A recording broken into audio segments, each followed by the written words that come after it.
اما بعد فاعوذ باللہ من الشیطان الرجیم بسم اللہ الرحمن الرحیم اذا جاءك المنافقون قالوا نشهد انك لرسول الله والله يعلم انك لرسوله والله يشهد ان المنافقين لكاذبون اتخذوا ايمانهم جنة فصدوا عن سبيل الله انهم ساء ما كانوا يعملون ذلك بانهم آمنوا ثم كفروا فطبع على قلوبهم فهم لا يفقهون وإذا رأيتهم تعجبك أجسامهم وَإِن يَقُولُوا تَسْمَعْ لِقَوْلِهِمْ كَأَنَّهُمْ خُشُبٌ مُّسَنَّدَةٌ يَحْسَبُونَ كُلَّ صَيْحَةٍ عَلَيْهِمْ هُمُ الْعَدُوُّ فَاحْذَرْهُمْ قَاتَلَهُمُ اللَّهُ أَنَّىٰ يُؤْفَكُونَ وَإِذَا قِيلَ لَهُمْ تَعَالَوْا يَسْتَغْفِرْ لَكُمْ رَسُولُ اللَّهِ لَوَّوْا رُءُوسَهُمْ وَرَأَيْتَهُمْ يَصُدُّونَ وَهُمْ مُسْتَكْبِرُونَ سَوَاءٌ عَلَيْهِمْ أَسْتَغْفَرْتَ لَهُمْ أَمْ لَمْ تَسْتَغْفِرْ لَهُمْ لَن يَغْفِرَ اللَّهُ لَهُمْ إِنَّ اللَّهَ لَا يَهْدِي الْقَوْمَ الْفَاسِقِينَ هم الذين يقولون لا تنفقوا على من عند رسول الله حتى ينفضوا ولله خزائن السماوات والأرض ولكن المنافقين لا يفقهون يقولون لئن رجعنا إلى المدينة ليخرجن الأعز منها الأذل وَلِلَّهِ الْعِزَّةُ وَلِرَسُولِهِ وَلِلْمُؤْمِنِينَ وَلَكِنَّ الْمُنَافِقِينَ لَا يَعْلَمُونَ صدق اللہ العظیم رب اشرح لي صدری ويسر لي امری واحلل عقدۃ من لسانی یفقهوا قولی اللهم ربنا الہمنا رشدنا واعذنا من شرور انفسنا اللهم ربنا زدنا ایمانا وہدا وعلما نافعا وعملا صالحا متقبلا اللهم حبب الینا الایمان وزینہ فی قلوبنا اللهم طہر قلوبنا من النفاق واعمالنا من الرياء آمین یا رب العالمین۔ مرض نفاق کے بارے میں بعض بنیادی اور تمہیدی باتیں پچھلے ہفتے بیان ہو گئی ہیں۔ آج ہمیں اصلاً اب آگے چلنا ہے متن کے مطالعے کی طرف لفظاً و لفظاً، لیکن پھر ذرا ذہن میں تازہ کیجئے کہ پچھلی مرتبہ پہلی چیز تو جو ہم نے سمجھی وہ یہ کہ نفاق کہتے کسے ہیں۔ بادی النظر میں یا عرف عام میں نفاق کس شے کا نام ہے؟ کوئی شخص قانوناً مسلمان ہو، اپنے تئیں مسلمان قرار دیتا ہو، لیکن حقیقتاً مومن نہ ہو۔ اس کی سادہ ترین جو ہے تعبیر قرآن مجید میں سورہ بقرہ کے دوسرے رکوع کے پہلی آیت کے ابتدائی الفاظ ہیں وَمِنَ النَّاسِ مَن يَقُولُ آمَنَّا بِاللَّهِ وَبِالْيَوْمِ الْآخِرِ وَمَا هُمْ بِمُؤْمِنِينَ۔ لوگوں میں سے کچھ ایسے بھی ہیں جو کہتے ہیں کہ ہم ایمان لے آئے یا ایمان رکھتے ہیں اللہ پر اور یوم آخر پر، درا حال ہے کہ وہ مومن نہیں ہے۔ اب یہ سادہ سی تعبیر ہے، البتہ وما ہم بمومنین، اب اس کی دو میں نے جیسا کہ عرض کیا تھا شکلیں ہو سکتی ہیں۔ آیا وہ خوب جانتے بوجھتے ایسا کر رہے ہیں، اپنے آپ کو باطن میں خوب سمجھتے ہیں کہ ہم مومن نہیں ہیں، ہم مسلم نہیں ہیں، اور شعوری طور پر دھوکہ دینے کے لیے یہ بات کہہ رہے ہیں، یا یہ کہ یہ سارا معاملہ غیر شعوری ہے، وہ واقعتاً اپنے آپ کو مسلمان سمجھتے بھی ہیں لیکن در حقیقت مومن نہیں ہیں۔ یہ دو کیفیات ہیں کہ جن کے حوالے سے میں نے عرض کیا تھا کہ نفاق کی دو قسموں کو سمجھ لینا چاہیے.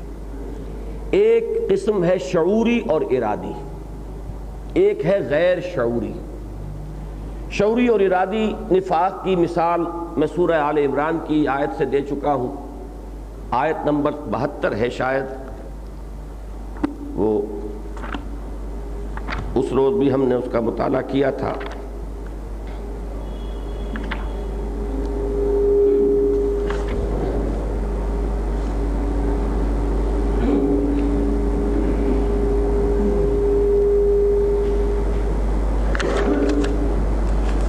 آیت کا نمبر مجھے یاد نہیں رہا ہے جی. 88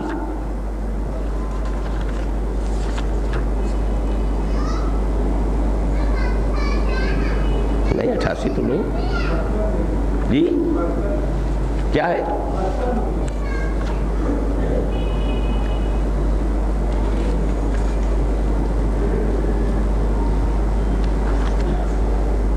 جی ہاں 72 نمبر ہے.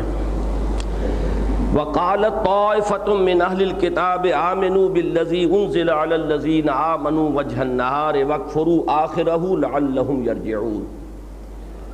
اور اہل کتاب میں سے ایک گروہ نے یہ سازش کی، یہ طے کیا کہ صبح کے وقت ایمان کا اعلان کرو اس چیز پر جو نازل کی گئی ہے اہل ایمان پر، یعنی قرآن پر ایمان، اس کے معنی ہے محمد الرسول اللہ پر ایمان صلی اللہ علیہ وسلم، اور اسی دن کے آخری حصے میں کافر ہو جاؤ، مرتد ہو جاؤ، اعلان کر دو واپسی کا. لعلہم یرجعون، شاید کہ یہ بھی لوٹ آئیں. کچھ نہ کچھ لوگ مذبذب ہو جائیں گے، کچھ نہ کچھ لوگ متزلزل ہو جائیں گے کہ اچھے بھلے لوگ تھے، معقول لوگ تھے، آئے تھے اسلام میں، حضور کی صحبت اختیار کی ہے، چند گھنٹے ساتھ رہے ہیں، یقیناً کوئی نہ کوئی شے ایسی دیکھی ہوگی کہ جس سے ان کے دلوں کے اندر نفرت پیدا ہوئی، بغض پیدا ہوا. اس سے یقیناً کچھ نہ کچھ لوگوں کے دلوں کے اندر شکوک و شبہات پیدا کرنے میں کامیاب ہو جاؤ گے. اب ظاہر بات ہے کہ ان کا اسلام میں آنا بھی دھوکے کے ساتھ تھا اور اسلام سے نکل جانا بھی کفر کے ساتھ ہوا. ایک لحظے کے لیے بھی وہ حقیقتاً ایمان سے بہرہ ور نہیں ہوئے. اسی کی تعبیر ہے سورہ مائدہ کی اس آیت میں کہ وَهُمْ وَقَدْ دَخَلُوا بِالْكُفْرِ وَهُمْ قَدْ خَرَجُوا بِهِ وَاللَّهُ أَعْلَمُ بِمَا كَانُوا يَكْتُمُونَ. وہ داخل بھی ہوئے تھے تو کفر کے ساتھ ہوئے تھے اور اسی کفر کے ساتھ وہ نکل بھی گئے، اور اللہ کو خوب معلوم ہے جو کچھ کہ وہ چھپاتے تھے. ان کا یہ چھپانا ارادی تھا، شعوری تھا. چند گھنٹے جو وہ رہے حالت اسلام میں، قانوناً مسلم رہے، حقیقتاً کافر، لیکن انہیں خود بھی معلوم تھا کہ ہم پہلے بھی کافر تھے، اس عرصے میں بھی کافر رہے، بعد میں بھی کافر ہیں، ہم نے ایک لحظے کے لیے بھی ایمان کو قبول نہیں کیا. یہی معاملہ ہو سکتا ہے کسی بھی جاسوس کا جو مسلمانوں کے ہاں آئے جاسوسی کے لیے، کوئی ہندو، سکھ، پارسی، عیسائی، وہ اسلام کا لبادہ اوڑھے، اپنے آپ کو مسلمان ظاہر کرے، مسلمانوں میں رہ کر معلومات حاصل کرنے کے لیے. لیکن ظاہر بات ہے کہ چاہے وہ چند دن رہے، چاہے چند ماہ رہے، چاہے چند سال رہے. ایسی خبریں بھی آپ نے سنی ہوں گی اور پڑھی ہوں گی کہ کوئی شخص رہا سرحدی دیہات میں اور باقاعدہ کئی سال تک کسی مسجد میں امامت کراتا رہا، اور بعد میں معلوم ہوا کہ وہ تو ہندو جاسوس تھا. تو جتنا عرصہ بھی وہ رہا وہ منافق تھا. لیکن یہ نفاق شعوری اور ارادی ہے. دوسرا نفاق جو ہے وہ ہے غیر شعوری، جس میں کہ اکثر و بیشتر اس شخص کو خود بھی معلوم نہیں ہوتا کہ میں منافق ہوں، وہ اپنے تئیں مسلمان سمجھتا ہے. جس کے لیے ایک حدیث میں نے آپ کو سنائی، متفق علیہ حدیث، جس میں کہ جو مسلم کی روایت ہے اس میں صاف الفاظ ہیں کہ وَإِن صَامَ وَصَلَّى وَزَعَمَ أَنَّهُ مُسْلِمٌ، کہ خواہ وہ شخص نماز پڑھتا ہو، روزہ رکھتا ہو اور اپنے آپ کو مسلمان سمجھتا ہو، لیکن اگر تین صفات اس میں ہے تو وہ پکا اور کٹر منافق ہے. اذا حدث کذب واذا وعد اخلف واذا اؤتمن خان. جب بولے جھوٹ بولے، جب وعدہ کرے خلاف ورزی کرے، جب امین بنایا جائے خیانت کرے. پھر اسی کے ضمن میں نے آپ کو واقعات سنائے. حضرت حنظلہ رضی اللہ تعالی عنہ کو اپنے بارے میں گمان ہوا کہ میں تو منافق ہو گیا.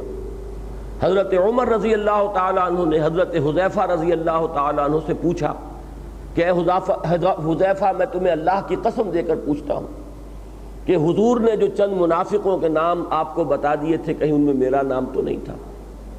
اب یہ ہے دو واقعات بڑے اہم، اور پھر ان سے جو چیز حاصل ہوتی ہے وہ حضور کی ایک حدیث ہمارے سامنے لے آتی ہے کہ نفاق وہ مرض ہے کہ ما خافہ الا مومن وما امنہ الا منافق، اس کا اندیشہ ہوتا ہے صرف مومن کو، اور اس سے نچنت اور نڈر اور بے خوف رہتا ہے صرف وہ شخص کے جو منافق ہے۔ اس کو میں بیان کر چکا ہوں آپ کے سامنے غالب کے اس مصرے کے حوالے سے کہ رہا کھٹکا نہ چوری کا دعا دیتا ہوں رہزن کو، جس کے پاس کوئی پونجی رہی ہی نہیں اب اسے چوری اور ڈاکے کا کیا خوف، پاؤں پھیلا کر سوئے۔ ہاں جس کے پاس کوئی پونجی ہے، دولت ہے، کوئی گٹھڑی ہے جس میں کوئی مال ہے، وہ مسافر جو ہے وہ پاؤں پھیلا کر اور غافل ہو کر سو نہیں سکتا۔ لہذا جس مومن کے پاس کوئی متاع ایمان ہے اسے اندیشہ رہے گا کہ کہیں نفاق کا ڈاکہ نہ پڑ جائے۔ جس کے پاس ایمان کی کوئی رمق ہے ہی نہیں اسے کیا اندیشہ، وہ بالکل اپنے آپ کو محفوظ اور معمول سمجھے گا۔ اصل میں یہ نفاق ہے جو قرآن مجید میں اکثر و بیشتر بیان ہوا ہے، لیکن ہمارے ذہنوں میں تصور یہ بیٹھا ہوا ہے کہ منافق وہی ہوتا ہے کہ جو جان بوجھ کر دھوکہ دے رہا ہو، گویا کہ ہمارے ذہنوں میں صرف وہ شعوری اور ارادی نفاق ہے، باقی اصل جو نفاق ہے جو اکثر و بیشتر قرآن میں بیان ہوا ہے اس کے بارے میں ہمارے ذہنوں کے اندر کوئی تصور موجود نہیں۔ اب اس نفاق کے بارے میں نے عرض کیا تھا کہ اس کا سنتھیسس کیا ہے، اس کے لیے میں نے عرض کیا آپ سے، پھر دوبارہ دہرا لیجیے ذہن میں، کہ اس کا سارا تعلق ہے کسی انقلابی تحریک اور نظریاتی دعوت سے، جس معاشرے میں خواہ وہ پرانا تھا، خواہ وہ آج کا ہو، خواہ مستقبل کا ہو، اگر کوئی نظریاتی دعوت اٹھے گی ظاہر بات ہے اس کو کچھ قبول کرنے والے ہوں گے، کچھ رد کرنے والے ہوں گے، کھلم کھلا۔ وہ نظریاتی دعوت جب ایک تحریک کی شکل اختیار کرے گی تو پھر یہ فرق اور نمایاں ہو جائے گا۔ قبول کرنے والوں میں اب دو قسم کے لوگ ہوں گے براڈلی سپیکنگ، اگرچہ ان میں پھر بہت سے درمیانی شیڈز بھی ہوں گے، لیکن یہ ہے کہ آپ دو کیٹیگریز میں ان کو تقسیم کر لیجئے۔ ایک وہ قوی الارادہ لوگ، صاحب ہمت و عزیمت لوگ، کہ جو اگر کسی شے کو قبول کرتے ہیں تو اس فیصلے کے ساتھ کرتے ہیں کہ ہر چے باد آباد، اب ہم نے اس بات کو تسلیم کیا، اس کے جو لوازم ہیں جو تقاضے ہیں پورے کریں گے، اب اس کے لیے اس کا بول بالا کرنے کے لیے اور اس کا جھنڈا بلند کرنے کے لیے تن من دھن لگا دیں گے، جو قربانی دینی ہوگی دریغ نہیں کریں گے، اب قدم پیچھے نہیں ہٹے گا۔ کچھ وہ لوگ ہوتے ہیں کہ جن کے سامنے یا تو اس دعوت کو قبول کرتے ہوئے پوری وضاحت کے ساتھ یہ بات نہیں ہوتی کہ اس کے کیا نتیجے نکل سکتے ہیں، اس کے کیا تقاضے ہو سکتے ہیں، اس میں کیا کیا امتحانات سے سابقہ پیش آ سکتا ہے، یا اگر چیزیں یہ واضح ہوتی بھی ہیں تو بڑا فرق ہے کسی شے کے صرف علمی طور پر ذہن میں ہونے کا اور اس کا ایک حقیقت بن کر سامنے آ جانے کا۔ ایک انسان جو ہے دل میں ارادہ رکھتا ہے کہ میں جان بھی دینے کے لیے تیار ہوں، اور وہ جھوٹا نہیں ہے، دھوکے باز نہیں ہے، لیکن بڑا فرق ہے اس میں کہ ابھی وہ موت کو دیکھ نہیں رہا ہے سامنے، اور وہ ارادہ کر رہا ہے کہ میں اپنے مقصد کے لیے زندگی بھی دینے کے لیے تیار ہوں، اور اس میں کہ موت اس کے سامنے آ کھڑی ہو اور آنکھوں میں آنکھیں ڈال کر جو ہے موت اس کا مقابلہ کرے۔ تو اس میں فرق ہے کہ جب وہ صورت سامنے آتی ہے تو صورتحال قدرے مختلف ہوتی ہے۔ یہ دونوں امکانات میں نے بیان کیے تھے، اور اس دوسرے امکان کے لیے میں نے سورہ آل عمران کی ایک آیت بھی کوٹ کی تھی کہ غزوہ احد کے بعد مسلمانوں میں جو اضمحلال پیدا ہوا، دل شکستگی پیدا ہوئی، تو اللہ تعالیٰ نے مختلف انداز سے، مختلف اسلوب سے جو انہیں ان کی دلجوئی بھی کی ہے، انہیں سمجھایا بھی ہے، اس میں یہ آیت بھی آئی ہے وَلَقَدْ كُنْتُمْ تَمَنَّوْنَ الْمَوْتَ مِنْ قَبْلِ أَنْ تَلْقَوْهُ فَقَدْ رَأَيْتُمُوهُ وَأَنْتُمْ تَنْظُرُونَ۔ دیکھو مسلمانوں، اس سے پہلے کہ تم موت کو دیکھتے اور موت سے ملاقات ہوتی، تم موت کی تمنا کیا کرتے تھے، شہادت کی آرزو کرتے تھے، اب تم نے موت کو دیکھ لیا ہے کہ یہ کیسی تلخ حقیقت ہے۔ لہذا آئندہ جو ہے جو شخص بھی ایسی کوئی بات زبان سے نکالے وہ سوچ سمجھ کر نکالے، پہلے اپنی بات کو تول لے اور پھر بولے۔ بہرحال یہ دو قسم کے افراد جو ہیں، یا تو ان کے سامنے کیا تقاضے ہیں اس انقلابی دعوت کے اور اس انقلابی تحریک کے وہ واضح نہ ہو، یا اگر کچھ ہو بھی تو مبہم طور پر ان کی پوری تلخی جو ہے وہ ان پر منکشف نہ ہوئی ہو۔ وہ لوگ جب بڑھتے ہیں آگے، اب قدم قدم پر امتحان، قدم قدم پر آزمائش۔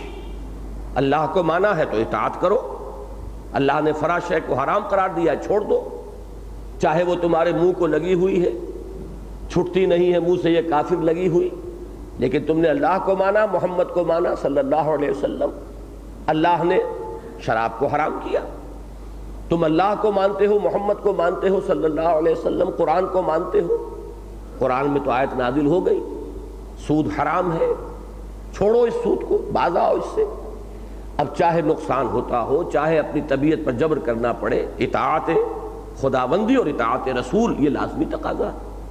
اوامر پر عمل پیرا ہونا، منہیات سے دستکش ہو جانا، یہ تو لازم ہے۔ اس سے بھی آگے بڑھ کر جب ایمان لائے ہو تو اب اللہ کے دین کے غلبے کے لیے جد و جہد تم پر فرض ہے۔ اللہ کے دین کا بول بالا کرو، اس کے لیے انفاق کرنا پڑے انفاق کرو، مال کھپاؤ، اس کے لیے جب وقت آ جائے جان ہتھیلی پر رکھ کر میدان میں آ جاؤ۔ اور اگر نہیں آتے ہو تو گویا کہ یہ قول اور عمل کا تضاد ہے۔ لما تقولون ما لا تفعلون کبر مقتا عند اللہ ان تقولوا ما لا تفعلون، کیوں کہتے ہو جو کرتے نہیں ہو؟ اور جان لو کہ کچھ دعوے کرنا دراں لے کے اس کے عملی تقاضوں کو پورا نہ کرنا یہ اللہ کے غضب کو بھڑکانے والی شے، اللہ کو شدید بیزاری ہے اس سے کہ تم کہو جو کچھ کے کرتے نہیں۔ یہ ہے اصل مسئلہ۔ نفاق کی حقیقت سمجھ میں نہیں آ سکتی اگر یہ بنیادی بات نہ سمجھ لیں۔ یہاں سے نفاق کا معاملہ جو ہے وہ شروع ہوتا ہے، لیکن اس میں بھی ایک احتیاط ذہن میں رکھیے۔ جب تک تو انسان اپنی کوتاہی، کمزوری، اس کا اقرار کرتا رہے، اعتراف کرتا رہے، برملا مانے کہ مجھ سے خطا ہوئی، مجھ سے کوتاہی ہوئی، مجھ سے ضعف کا، کمزوری کا اظہار ہوا، خود بھی استغفار کرے، اور جو بھی اس وقت تو حضور تھے صلی اللہ علیہ وسلم، مسلمانوں کے قافلہ سالار، امیر جماعت کہیں، اور آپ لشکر کے سپہ سالار، ہر اعتبار سے سربراہ تھے۔ آئندہ جب کبھی ہوگا تو جو بھی سربراہ ہے، جس کے ہاتھ پر بیعت کی ہے، اس کے سامنے بھی اعتراف ہو، خود بھی استغفار کرے، ان سے بھی کہے کہ ہمارے لیے استغفار کرے اللہ سے۔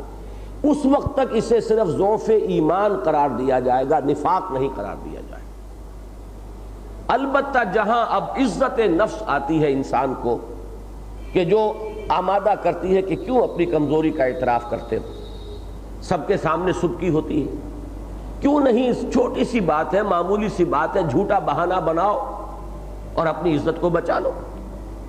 لہذا اب جھوٹے بہانے بنا کر اپنے آپ کو ان ذمہ داریوں سے بری کرنے اور بچانے کی کوشش کرنا، جہاں یہ شروع ہوا اب نفاق کا مرض جو ہے اس کا آغاز ہو گیا۔ اب یہ ہے نفاق کی پہلی سٹیج۔ قرآن مجید میں سورہ بقرہ، سورہ آل عمران، سورہ محمد صلی اللہ علیہ وسلم، یہ ابتدائی دور کی صورتیں ہیں، پہلے 3 سال 2 سال۔ لہذا ان میں کوشش یہ نظر آتی ہے آیات قرآنی میں کہ جیسے انہیں متنبع کرنے کی کوشش کی جا رہی ہے کہ ابھی تمہارا مرض ابتدائی سٹیج میں ہے، اب بھی متنبع ہو جاؤ، باز آ جاؤ، اپنی اصلاح کر لو، اپنی غلطی جو ہے اس کو پہچان لو، اپنے اس روگ اور بیماری جو ہے اس کی تشخیص کر لو اور توبہ کرو، اللہ کی جناب میں رجوع کرو۔ چنانچہ یہی وجہ ہے کہ سورہ بقرہ میں نفاق کا مضمون بڑا کھل کر بیان ہوا، لیکن لفظ منافق نہیں آیا، لفظ نفاق نہیں آیا، بلکہ صرف ابھی ایک مرض، فی قلوبہم مرض فزادہم اللہ مرضا ولہم عذاب علیم بما کانوا یکسبون۔ البتہ جیسے جیسے بات آگے چلی، سورہ احزاب اور سورہ نساء میں بڑی کھل کر گفتگو ہوئی ہے پھر اب منافقت کے بارے میں۔ پھر سورہ توبہ جو ہے وہ گویا کہ نقطہ عروج ہے اس مرض نفاق کی، جو آخری منزل ہے اس کا بیان، اور جو آخری ہلاکت خیزی ہے اس کا تذکرہ جو ہے وہ سورہ توبہ میں ہے۔ یہ جو صورتیں ہم پڑھ رہے ہیں ان میں سورہ حدید جو ہے اس میں ابتدائی جو آیات ہیں وہ ہم تفصیل سے پڑھ چکے ہیں، اس میں وضاحت آئی ہے اس مرض نفاق کی اور اس کے تدریجی مراحل کی۔ بہرحال پہلا مرحلہ سمجھ لیجئے کہ جھوٹا بہانہ، اب بار بار جب انسان جھوٹا بہانہ بناتا ہے تو وہ محسوس کرتا ہے میرا اعتبار اب اٹھ گیا ہے. لوگ کچھ شک اور شبے کی نگاہ سے دیکھنے لگے ہیں کہ کیا وجہ ہے انہی کو ہر وقت عذر لاحق ہو جاتا ہے, کیا وجہ ہے, کیا سبب ہے کہ جب مرحلہ آتا ہے, جب پکار ہوتی ہے تو انہیں کوئی نہ کوئی عارضہ لاحق ہو جاتا ہے. تو پھر وہ اپنی اس جو بھی اعتبار کی کمی ہو گئی ہے یا اعتبار اٹھ گیا ہے اس کی تلافی کے لیے جھوٹی قسمیں کھانی شروع کر. خدا کی قسم ہے, اللہ گواہ ہے, میں جو کچھ کہہ رہا ہوں 100% درست ہے. اس سے آگے کی سٹیج جو ہے وہ پھر بہت ہی دور کی بات ہے, ضل ضلالا بعیدا, کہ ان میں ایک جھنجھلاہٹ پیدا ہوتی ہے کہ ہمارے لیے خام خواہ ایک مصیبت, قدم قدم پر امتحان, قدم قدم پر آزمائش. یفتنون فی کل عام مرتن او مرتین, ہر سال میں ایک مرتبہ 2 مرتبہ کوئی نہ کوئی کڑی آزمائش کا وقت آ جاتا ہے. فوج کشی ہو رہی ہے, لشکر کشی ہو رہی ہے, فلاں مرحلہ آ گیا ہے, فلاں ضرورت ہے, اب لاؤ اللہ کی راہ میں مال خرچ کرو, یا یہ کہ نکلو میدان جنگ میں نقد جان ہتھیلی پر رکھ کر. اور یہ لوگ جو ہیں جو وہ مومنین صادقین تھے ان پر انہیں غصہ آنے لگتا ہے کہ یہ ہر وقت گویا کہ تیار بیٹھے ہیں, قبر کسے ہوئے, جب پکارا جاتا ہے حاضر ہو جاتے ہیں. ظاہر بات ہے کہ اگر سب لوگ بیٹھے رہ جائیں تو پھر ان کے بھی پردہ جو ہے ان کے نفاق کا چاک نہ ہو. لیکن جب کچھ لوگ تو اس کیفیت سے ہوں کے ساتھ جو ہے حرکت کریں کہ واپس نہیں پھیرا کوئی فرمان جنوں کا, اور تنہا نہیں لوٹی کبھی آواز جرس کی, خیریت جاں راحت تن صحت داما, سب بھول گئی مصلحت اہل ہوس کی. کچھ لوگ تو اس شان کے ساتھ جو ہے ادھر پکار آئی اور ادھر لبیک, اور کچھ لوگ بیٹھے رہ گئے تو اب انہیں غصہ آتا ہے کہ ان کی مت ماری گئی ہے, پاگل ہو گئے ہیں, بے وقوف ہو گئے ہیں, انہیں اپنے نفع نقصان کا کوئی خیال ہی نہیں رہا ہے, اپنے بیوی بچوں کا کوئی دھیان نہیں رہا انہیں. یہ لوگ تو فینیٹکس ہیں, دیوانے ہیں. اس کے لیے وہ لفظ آیا ہے سورہ بقرہ کے دوسرے رکوع میں کہ جب ان سے کہا جاتا ہے کہ خدا کے بندو ایمان لاؤ بھلے آدمیوں کی طرح جیسے دوسرے لوگ ایمان لائیں. دیکھو تم, وہ بھی انسان ہیں, ان کے بھی بال بچے ہیں, ان کے بھی لیے دقت اور تکلیف اگر ہے دھوپ میں سفر کرنے کی تو انہیں بھی دھوپ کی تکلیف ہوتی ہے, تو کیوں نہیں آگے بڑھتے ان کی طرح. وَإِذَا قِيلَ لَهُمْ آمِنُوا كَمَا آمَنَ النَّاسُ قَالُوا أَنُؤْمِنُ كَمَا آمَنَ السُّفَهَاءُ, جب ان سے کہا جاتا ہے ایمان لاؤ جیسے بھلے لوگ ایمان لائے ہیں تو وہ کہتے ہیں کیا ہم ایمان لائیں اس طرح جیسے یہ بے وقوف لوگ ایمان لائیں, یہ تو احمق ہیں, انہیں تو اپنے نفع نقصان کا خیال نہیں رہا ہے. ہم تو بچ بچ کر چلیں گے اور ہم تدبر کے ساتھ چلنا چاہتے ہیں. یہ جوش میں ہوش کھونے والے لوگ ہیں. غرّ ہؤلاء دینہم, ان کے تو دین نے ان کی مت مار دی. یہ سٹیج ہے کہ جس میں ایک طرح کی عداوت اور دشمنی پیدا ہو جاتی ہے, اور یہ ہے وہ 3rd سٹیج, آخری سٹیج, کہ جس سے پھر واپسی کا کوئی امکان نہیں. آج جو بات میں اضافی طور پہ کہنا چاہتا ہوں وہ یہ ہے کہ اس سٹیج پر آ کر ہو سکتا ہے کہ یہ غیر شعوری نفاق اب شعوری نفاق بھی بن جائے.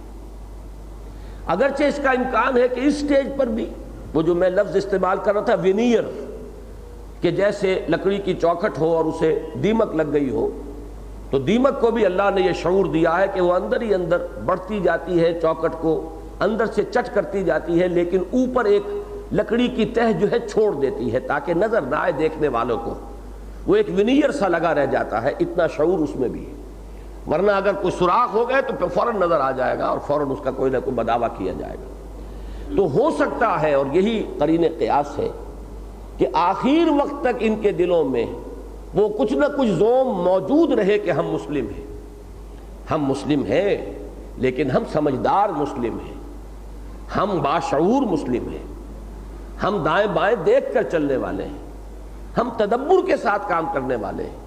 یہ لوگ جو ہے بالکل اندھے بہرے ہو کر اور بالکل جذبات کے اندر آ کر, نفع نقصان کو بالکل بالائے طاق رکھ کر, شکست و فتح سے بالکل لا تعلق ہو کر میدان میں کود پڑتے ہیں. تو یہ تو در حقیقت صحیح معاملہ نہیں ہے. رہنما کے بارے میں بھی یا قائد کے بارے میں بھی, اب ظاہر بات ہے کہ یہاں ذہن میں رکھیے کہ چونکہ میں اس کو اصولاً بیان کر رہا ہوں, اس وقت جو رہنما اور قائد تھے وہ اللہ کے رسول اور نبی تھے. آئندہ جب کبھی بھی یہ دعوت اٹھے گی تو کوئی غیر نبی ہوگا, کوئی امتی ہوگا, وہی اس دعوت کا داعی بن کر آئے گا, وہی قائد ہوگا, وہی سپہ سالار ہوگا, وہی امیر ہوگا.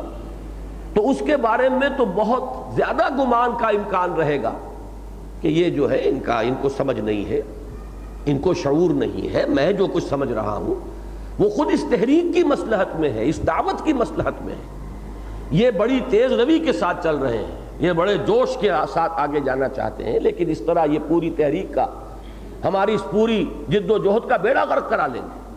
تو میں تو در حقیقت ان کی بہی خواہی، خود قائد کی بھی بہی خواہی، خود اس تحریک کی بھی مصلحت ہے جس کے پیش نظر میں یہ سہج چلنے کا مشورہ دے رہا ہوں، آرام کے ساتھ اور دائیں بائیں دیکھ کر چلنے کا مشورہ دے رہا ہوں۔ تو اس بات کو ذہن نشین رکھیے، میرا جہاں تک اندازہ ہے اس وقت بھی اکثر و بیشتر منافقین اس تیسری سٹیج کو پہنچ جانے کے باوجود بھی شعوری منافق نہیں تھے، بلکہ وہ یہی سمجھتے تھے کہ ہم سمجھدار ہیں، ہم مصلحت کے ساتھ چلنا چاہتے ہیں، تدبیر کے ساتھ چلنا چاہتے ہیں، ایک طریقے کے ساتھ پیش قدمی کرنا چاہتے ہیں۔ یہ لوگ جوش و خروش کے اندر جو ہے خود اس دعوت اور اس تحریک کے لیے خطرات جو ہے مول لے رہے ہیں۔ البتہ اس کا امکان موجود ہے کہ اس آخری سٹیج پر پہنچنے والے وہ غیر شعوری منافق، ان میں سے کچھ نہ کچھ لوگ شعوری منافق بھی ہو گئے۔ اس کی مثلاً ایک بڑی لطیف سی مثال قرآن میں آتی ہے۔ یہ منافق جب آتے تھے تو حضور صلی اللہ علیہ وسلم پر بھی فکرے چست کرتے تھے۔ اب یوں سمجھیے کہ اس تیسری سٹیج کی بھی ہماری میڈیکل کی اصطلاح موری بند کیسز، یعنی بالکل موت کے قریب، ہلاکت کے قریب جو آ گئے، وہ تیسری سٹیج کی بھی آخری، ظاہر بات ہے یہ 3 بڑی بڑی سٹیجز ہم نے کی ہیں، لیکن اس میں بھی جو آخری سٹیج ہے اس کو ذہن میں رکھیے۔ تو وہ آ کر عام اہل ایمان پر فکرے چست کرنا تو معمول تھا ہی، وہ حضور کو بھی اپنے طنز اور استہزاء کا اور تمسخر کا ہدف بنا لیتے تھے۔ آئے اور کہا السلام علیکم، السلام علیکم، آپ پر موت ہو، موت واقع ہو جائے۔ اب دل میں یہ کہتے تھے کہ ہم نے تو بڑی توہین کی ان کی، اگر یہ اللہ کے رسول ہوتے تو ہم پر تو فوراً عذاب آ جانا چاہیے تھا، اور نہیں آیا۔ اس کا مطلب یہ کہ رسول نہیں ہے یہ ہم مغالطے میں ہی رہے، دھوکے میں رہے۔ یا جیسے رائنا کی بجائے، رائنا ایک مجلسی لفظ تھا، وہ کہتے تھے آ کر، عام مسلمان کہتے تھے جیسے مجلس میں ہوتا ہے، آپ بھی کہتے ہیں، کسی شخص نے ایک بات کی خاص طور پر ایک محفل میں، آپ متوجہ نہیں تھے یا بات آپ کے کانوں تک نہیں آئی، آپ فرماتے ایکسکیوز می، مجھے ذرا دوبارہ بتا دیجئے، پارڈن می، یا یہ کہ ذرا توجہ فرمائیے، دوبارہ ارشاد فرما دیجئے، ذرا ہمارا لحاظ کیجئے۔ تو ایک لفظ تھا رائنا، ذرا ہماری رعایت کیجئے۔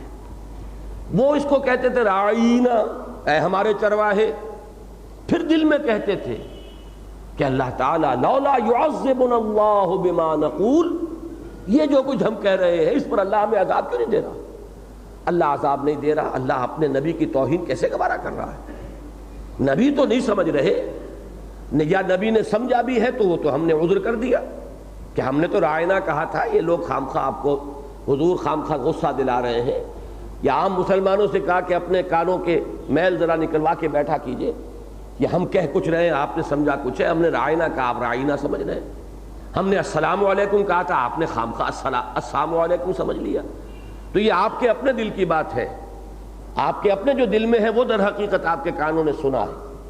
تو ظاہر بات ہے کہ وہ اس طرح اہل ایمان کی زبانیں تو بند کر سکتے تھے، ان کے دل کے اندر تو یہ تھا نا کہ ہم نے رائنا ہی کہا تھا، ہم نے السلام علیکم ہی کہا تھا، لولا يعذبنا اللہ بما نقول، یہ اللہ نے ہمیں عذاب کیوں نہیں دیا، ہماری زبان پر فالج کیوں نہیں پڑ گیا، لقوہ کیوں نہیں ہو گیا؟ اللہ تعالیٰ تو قادر تھا اس پر کہ وہ فوراً جو ہے ہمارے اوپر کوئی عذاب نازل کر دیتا۔ اب اللہ نے عذاب نازل نہیں کیا، معلوم ہوتا ہے کہ یہ واقعی رسول نہیں ہے، کچھ ہمیں ہی دھوکہ ہوا ہے، ہمیں ہی کوئی غلطی لگی رہی ہے اب تک۔ یہ تدریجاً میں یہ ساری باتیں اس لیے آپ کے سامنے عرض کر رہا ہوں، یہ ہوتا ہے اندر کا وہ نفسیاتی اتار چڑھاؤ۔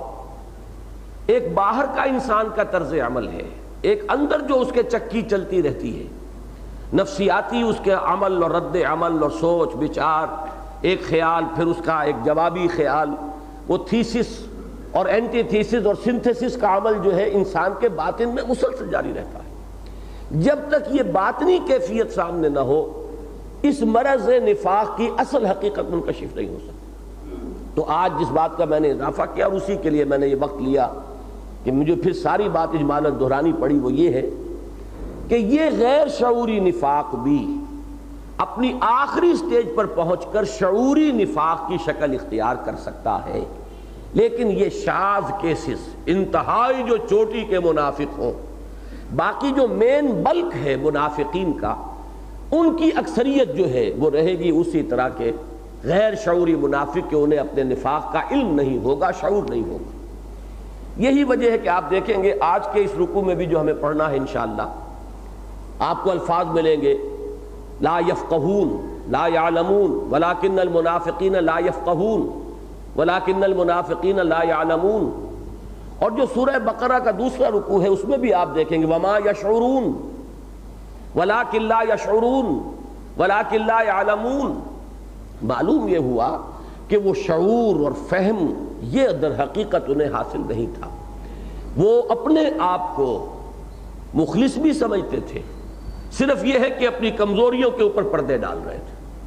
وہ پردہ ڈالنا ابتداً صرف جھوٹے بہانے سے ہے، اس کے بعد جھوٹی قسموں سے ہے، اور یہ بات آگے بڑھ کر عزت نفس جو ہے انہیں آمادہ کرتی ہے کہ وہ اس پہ بڑھتے چلے جائیں، اور پھر آخری سٹیج وہ ہے کہ ان کے دلوں میں مومنین صادقین کے لیے بھی عداوت اور دشمنی اور بغض، اور ان پر جھنجلاہٹ اور غصہ، اور خاص طور پر جو قائد ہے اور اس وقت وہ تھے محمد الرسول اللہ صلی اللہ علیہ وسلم، ان سے بھی بغض یہ پیدا ہو جاتا ہے۔ یہ پھر آخری سٹیج ہے جس کے بارے میں میں نے عرض کیا کہ یہ وہ جگہ ہے جہاں آ کر شعوری اور غیر شعوری نفاق ایک امکان ہے کہ مل جائیں۔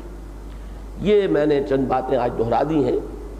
ایک بات اور عرض کر دوں، اگرچہ اندیشہ مجھے ہو رہا ہے کہ ہمارا سلسلہ وار درس جو ہے پھر بہت کم آگے بڑھ سکے گا۔ آج میں نے ایک ایمان کی حقیقت کو کئی مرتبہ سمجھایا ہے کہ جو شخص قانوناً مسلم ہے اس کے باطن کی تین کیفیات ہو سکتی ہیں۔ یا تو مثبت طور پر ایمان بھی ہے، اور ایمان کے درجات پھر بے شمار ہیں، +1 +2 +3 +4 پلس انفینٹی، انتہا تک جس کی کہ کوئی حد نہیں۔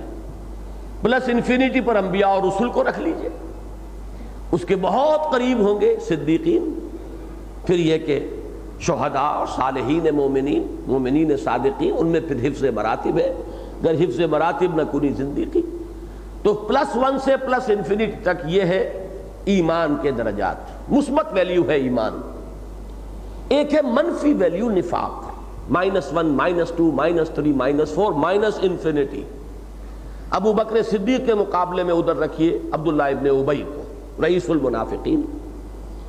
اب منطقی طور پر بھی اور ریاضی کے ایک تقاضے کے طور پر بھی کوئی ایک درمیان میں جگہ آئے گی زیرو لیول، +1 اور -1 کے درمیان زیرو ہے، نہ پلس ہے نہ مائنس ہے۔ تو یہ تین کیفیات ذہن میں رکھیے، باطنی طور پر یا زیرو ہوگا، نہ ایمان نہ نفاق، یا ایمان ہوگا یا نفاق ہوگا، یہ تین شکلیں ہیں۔ جو بات آج اس میں میں اضافہ کرنا چاہتا ہوں اس بحث سے متعلق وہ یہ ہے کہ اگر ایک ایسا معاشرہ ہو جیسا ہمارا ہے، جس میں کوئی حرکت نہیں ہے، تحریک نہیں ہے دین کے لیے، بس ایک کمیونٹی بن گئے، ہم ایک قوم بن گئے، مسلمان ہیں، کچھ شاعر ہیں، کچھ ہماری علامات ہیں، کچھ ہمارا ایک قومی عقائد کا ایک مجموعہ ہے، وہ ہمارا ایک طرح کا نسلی عقائد ہے، ریشیل کریڈ ہے ہمارا۔ اس میں تو یہ معاملہ درمیان ہی کا اکثر و بیشتر رہتا ہے۔ بہت کم لوگ ہوں گے جنہیں مثبت ایمان کی دولت نصیب ہو، اور بہت کم ہوں گے کہ جو منفی طور پر نفاق میں جائیں، اس لیے کہ حرکت ہے ہی نہیں، آزمائش ہے ہی نہیں، کوئی ابتلا ہے ہی نہیں۔ لیکن جہاں حرکت ہوگی، تحریک ہوگی، اب وہاں معاملہ جو ہے یہ درمیانی سٹیسس والا نہیں ہو سکتا۔ اب یا تو آگے بڑھیں گے یا پیچھے ہٹیں گے، یا تو دعوت آپ نے قبول کی ہے، انقلابی دعوت، اب آگے بڑھو یا وقت کی رفتار روک دو۔ اس میں کیا ہوگا؟ آگے بڑھیں گے، جتنی قربانی دیں گے، جتنی محنت کریں گے، ایمان میں اضافہ ہوتا چلا جائے گا۔ ما زادہم الا ایمانا وتسلیما۔ اب یہ سٹیٹس نہیں ہوگا، جمود نہیں ہوگا، بلکہ حرکت کی وجہ سے اب یا ادھر یا ادھر، جتنا مومنٹم تیز ہوگا اس حرکت کا اور تحریک کا، اتنی ہی تیزی کے ساتھ یہ ڈفرینسیشن ہوتی چلی جائے گی، یا ادھر یا ادھر، یا ادھر بڑھو گے یا ادھر بڑھو گے، یا پسپائی ہوتی چلی جائے گی اور یا پیش قدمی ہوگی. پیش قدمی ہوگی تو +1 +2 ایمان میں اضافہ ہوگا. جتنی انسان قربانی دیتا ہے، جتنا انفاق کرتا ہے، جتنی محنت کرتا ہے، جتنی مشقت کرتا ہے، جتنے تانے پڑتے ہیں اس پر، جتنا استہزاء وہ جھیلتا ہے یا پھر جسمانی کوئی کوفت اور اذیت برداشت کرتا ہے، اتنا ہی اس کے ایمان میں ترقی ہوتی چلی جائے گی. ما زادہم الا ایمانا وتسلیما. جو بھی مرحلہ آزمائش کا آیا، قرآن کی گواہی یہ ہے کہ جب وہ اس میں ثابت قدم رہے، ان کا ایمان اور ان کا اسلام بڑھ گیا. وہ جو پونجی تھی ایمان کی، اس میں اضافہ ہوا. اور یا پھر یہ کہ پسپائی ہوگی، اور پسپائی اگر ہوئی ہے تو وہ عمل جو میں نے گنوایا اس تفصیل کے ساتھ، اب وہ جو ہے it will be set into motion, وہ حرکت شروع ہو جائے گی. وہی جھوٹے بہانے، پھر جھوٹی قسمیں، پھر جھنجلاہٹ، پھر مومنین صادقین پر غصہ، بالخصوص قائد پر، اس کے اوپر طرح طرح سے الزامات عائد کرنے کی کوشش کرنا تاکہ کسی طرح اس رفتار کو کم کیا جائے. اس لیے کہ اس رفتار ہی نے تو آزمائش پیدا کی ہے. اگر سٹیسس ہو، جمود ہو، تو کوئی آزمائش نہیں، کوئی دقت نہیں، کوئی مشکل نہیں، کوئی مرحلہ نہیں، آرام سے گزرتی ہے. لیکن جب آزمائش آئی، اسی نے تو زیادہ نمایاں کر دیا ہے. سائملٹینیس کنٹراسٹ ہے کہ جو ایمان اور نفاق کے فرق کو اب نمایاں تر کرتا چلا جا رہا ہے. لہذا یہ سمجھ لیجئے کہ اس وقت آج جو بھی 1 ارب مسلمان دنیا میں ہیں، ان کی ایک عظیم اکثریت 0 لیول پر زندگی گزار رہی ہے. اور یہ بھی ایک بہت بڑی حقیقت ہے جس کی طرف میں آپ کی توجہ منعطف کرا رہا ہوں. ورنہ اکثر و بیشتر لوگ یہ سمجھ بیٹھتے ہیں یہ منافق ہے. منافق نہیں ہے، بے عمل ہے، فاسق ہے، فاجر ہے، وہ سب ہے، لیکن منافق نہیں ہے. ہاں اگر حرکت میں آئیں گے، کسی تحریک سے وابستہ ہو جائیں گے، پھر یہ 0 لیول ممکن نہیں ہوگا. پھر یا ادھر یا ادھر، دو میں سے ایک راستہ جو ہے لازماً اختیار کرنا پڑے گا. یا آگے پیش قدمی ہوگی یا پیچھے پسپائی ہوگی. جب تک حرکت نہیں ہے، تحریک نہیں ہے، کوئی انقلابی جو ہے جد و جہد نہیں ہے، اس وقت تک یہ 0 لیول برقرار رہ سکتا ہے کہ نہ وہ ایمان ہو مثبت طور پر متحقق اور نہ ہی منفی طور پر نفاق ہو. یہ میں نے بارہا سورہ حجرات کی آیہ مبارکہ قالت الاعراب آمنا قل لم تؤمنوا ولکن قولوا اسلمنا ولما يدخل الایمان فی قلوبکم. یہ بدو کہتے ہیں ہم ایمان لے آئے. نبی ان سے فرما دیجئے تم ہرگز ایمان نہیں لائے ہو، یوں کہو کہ ہم مسلمان ہو گئے، ہم نے اطاعت قبول کر لی ہے اور ابھی تک ایمان تمہارے دلوں میں داخل نہیں ہوا. تاہم اگر تم اطاعت کرتے رہو گے وَإِن تُطِيعُوا اللَّهَ وَرَسُولَهُ لَا يَلِدْكُم مِّنْ أَعْمَالِكُمْ شَيْئًا. اللہ تمہارے اعمال میں سے کچھ کمی نہیں کرے گا. اب یہ آیت مشکلات القرآن میں سے ہے. اکثر لوگ سمجھتے ہیں کہ یہ منافقین کا ذکر ہو رہا ہے. ایک بہت بڑے عالم دین سے ایک مرتبہ ہم ایک ہی مسجد میں معتکف تھے، میری گفتگو ہو رہی تھی اور وہ مجھ سے بحث کر رہے تھے کہ یہ منافقین کا تذکرہ ہے. قرآن کہہ رہا ہے کہ ایمان تمہارے دلوں میں داخل نہیں ہوا اور تم مومن نہیں ہو. میں نے ان سے کہا کہ جب اسی آیت کا آخری حصہ یہ ہے کہ اگر تم اطاعت کرتے رہو گے تو اللہ تعالیٰ تمہارے اعمال کے اندر کمی نہیں کرے گا، یہ چیز انہیں نفاق سے بری کر رہی ہے. منافق کا تو کوئی عمل، کوئی نیکی جو ہے اللہ کے یہاں قبول نہیں. اب ایک طرف 2 اسلوب ہیں کہ جس میں اس آیت میں ایمان کی نفی کی گئی ہے ان لوگوں کی. لم تؤمنوا ولما يدخل الايمان في قلوبكم، تم ہرگز ایمان نہیں لائے ہو اور ایمان ابھی تک تمہارے دلوں میں داخل نہیں ہوا. دوسری طرف ان کے اعمال اگر اطاعت وہ کریں گے تو قبول کیے جا رہے ہیں. اب ظاہر بات ہے کہ ان دونوں کے مابین ایک 0، یہی وہ آیت تھی جس سے کہ میرا ذہن ادھر منتقل ہوا اور اس گراف کے حوالے سے میں نے اس بات کو سمجھانا شروع کیا. عجیب بات یہ ہوئی کہ اس اعتکاف میں جب کہ ہم یہ دونوں گفتگو کر رہے تھے، ایک عالم دین انہیں جب معلوم ہوا کہ ہم دونوں اعتکاف میں ہیں، انہوں نے اپنے طالب علم شاگرد کے ہاتھ ایک کتاب بھیجی امام ابن تیمیہ کی رحمہ اللہ، کتاب الایمان، کہ معلوم ہوا کہ آپ لوگ اعتکاف میں تو یہ کتاب بھیجی ہے، مطالعہ کیجئے گا. اور اچانک میں نے جو کھولا اس کو تو بالکل اسی آیت کی بحث سامنے تھی اور وہاں امام ابن تیمیہ کا وہی موقف سامنے آیا جو میرا تھا. تو ان عالم دین نے بھی پھر تسلیم کیا اور بہت ہی بہرحال ایک تاثر کے ساتھ انہوں نے یہ فرمایا کہ اللہ تعالیٰ نے آپ کو قرآن مجید کے ساتھ ایک ذہنی مناسبت عطا کر دی ہے۔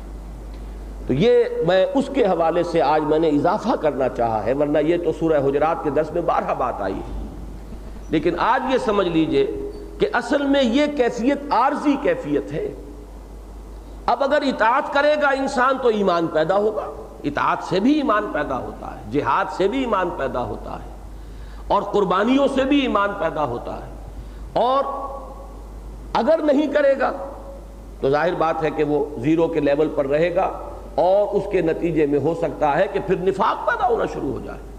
اور یہ عمل جو ہے یہ عام معاشرے کے اندر تو بہت ہی سلو رہے گا، اس زیرو لیول کے اوپر برقرار رہنے کا کافی امکان ہے، لیکن جہاں حرکت ہو جائے، جہاں ایک تحریک کی شکل ہو، جہاں ایک ٹیمپو ہو اس موومنٹ کا، وہاں پھر یہ درمیانی شکل زیادہ دیر تک برقرار نہیں رہ سکتی، یا ادھر یا ادھر انسان کو جانا پڑے۔ ان کے بعد اب آئیے کہ ہم اس سورہ مبارکہ کا ہم سلسلے وار مطالعہ شروع کریں۔ فرمایا اذا جاءک المنافقون، پھر یاد آیا دو باتیں نوٹ کر لیجئے۔ سلسلہ سور جو ہے سورتوں کا، یہ سلسلہ، اس میں ایک جوڑا وہ جو سورہ صف اور سورہ جمعہ کا ہے وہ ہم پڑھ چکے ہیں۔ اب یہ پھر ایک جوڑا ہے سورہ منافقون اور سورہ تغابن۔ اس جوڑے کو یوں سمجھیے کہ نفاق منفی ہے ایک نوعیت، اور مثبت حقیقت ایمان ہے۔ ایمان کے مقابلے میں دو لفظ آئیں گے، ایک ایمان کے مقابلے میں لفظ کفر آئے گا، مومن کافر، اور ایک ایمان کے مقابلے میں لفظ نفاق آئے گا۔ جو مسلمان ہے وہ اگر مومن ہے تو هو المطلوب، اور نہیں تو ہو سکتا ہے کہ اس کے دل میں نفاق موجود ہو۔ تو ایمان کے مقابلے میں دو شکلیں آئیں، قانونی سطح پر کفر، باطنی سطح پر نفاق۔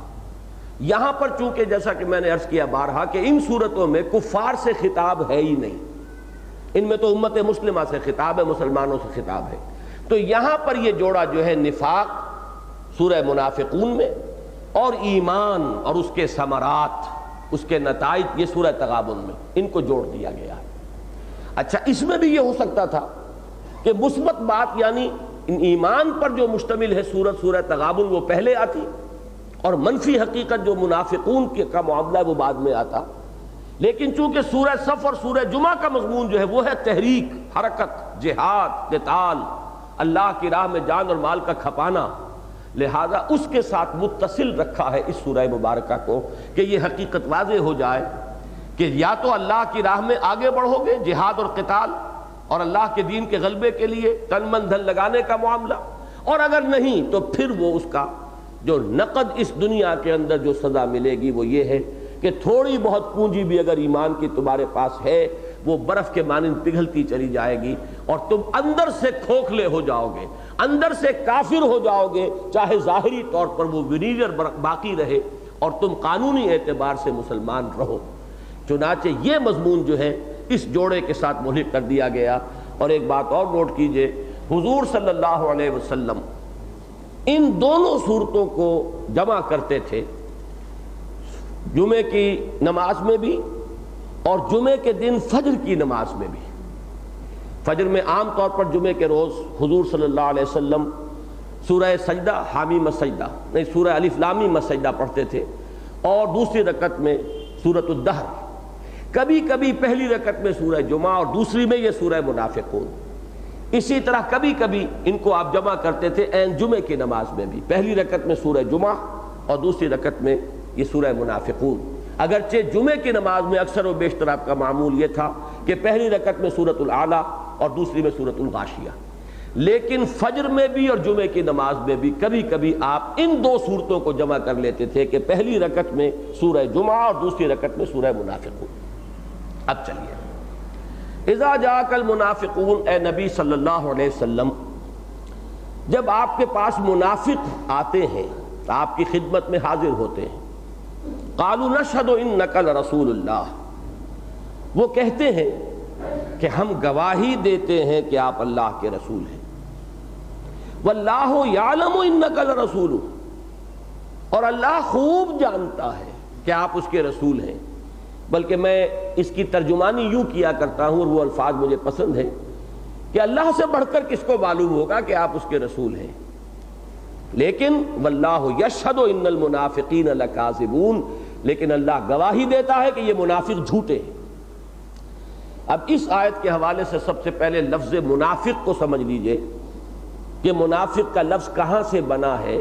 لفظی اور لغوی بحث جو ہے میں سمجھتا ہوں کہ یہ وقت ہے اس کا.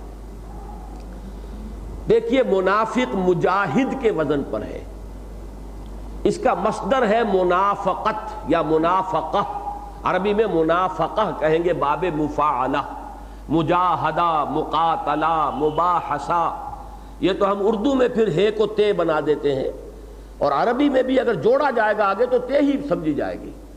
لیکن یہ کہ اگر آپ وقف کریں گے تو مجاہدت نہیں کہتے مجاہدہ، مقاتلت نہیں کہتے مقاتلہ، اسی طرح منافقت نہیں کہیں گے منافقہ. لیکن اردو میں ہم اس کو اس شکل میں بولتے ہیں منافقت. تو یہ ہے باب مفعلہ کا مصدر.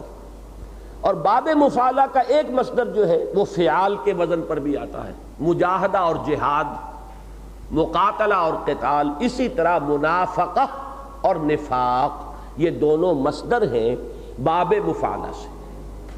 دوسری بات یہ نوٹ کیجئے کہ یہ بنیاد کہاں سے آئی اس لفظ کی. عربی زبان میں نفقن کہتے ہیں سرنگ کو، زیر زمین راستہ، نفق. قرآن مجید میں بھی یہ سورہ انعام میں لفظ آیا ہے حضور صلی اللہ علیہ وسلم سے خطاب کر کے کہ اے نبی اگر آپ پر ان کفار کا انکار جو ہے بہت ہی شاخ گزر رہا ہے، وَإِن كَانَ كَبُرَ عَلَيْكَ إِعْرَاضُهُمْ فَإِنِ اسْتَطَعْتَ أَن تَبْتَغِيَ نَفَقًا فِي الْأَرْضِ أَوْ سُلَّمًا فِي السَّمَاءِ فَتَأْتِيَهُم بِآيَةٍ. اور یہ لوگ کہہ رہے ہیں کہ کوئی نشانی دکھاؤ، معجزہ دکھاؤ. تو اے نبی ہماری حکمت میں تو معجزہ دکھانا اور ان کا مطالبہ ماننا جو ہے وہ نہیں ہے، ہم تو نہیں دکھائیں گے. اب اگر آپ بہت پریشان ہو گئے ہیں معاذ اللہ ثم معاذ اللہ، تو اگر آپ کے اندر قدرت ہے تو آپ کہیں زمین میں سرنگ لگا لیں، آسمان میں کوئی سیڑھی لگا لیں، اور کہیں سے اگر کوئی معجزہ لا سکتے ہو تو لے آئیں. یہ آیت بڑی بظاہر لفظاً بڑی سخت آیت ہے قرآن مجید کی.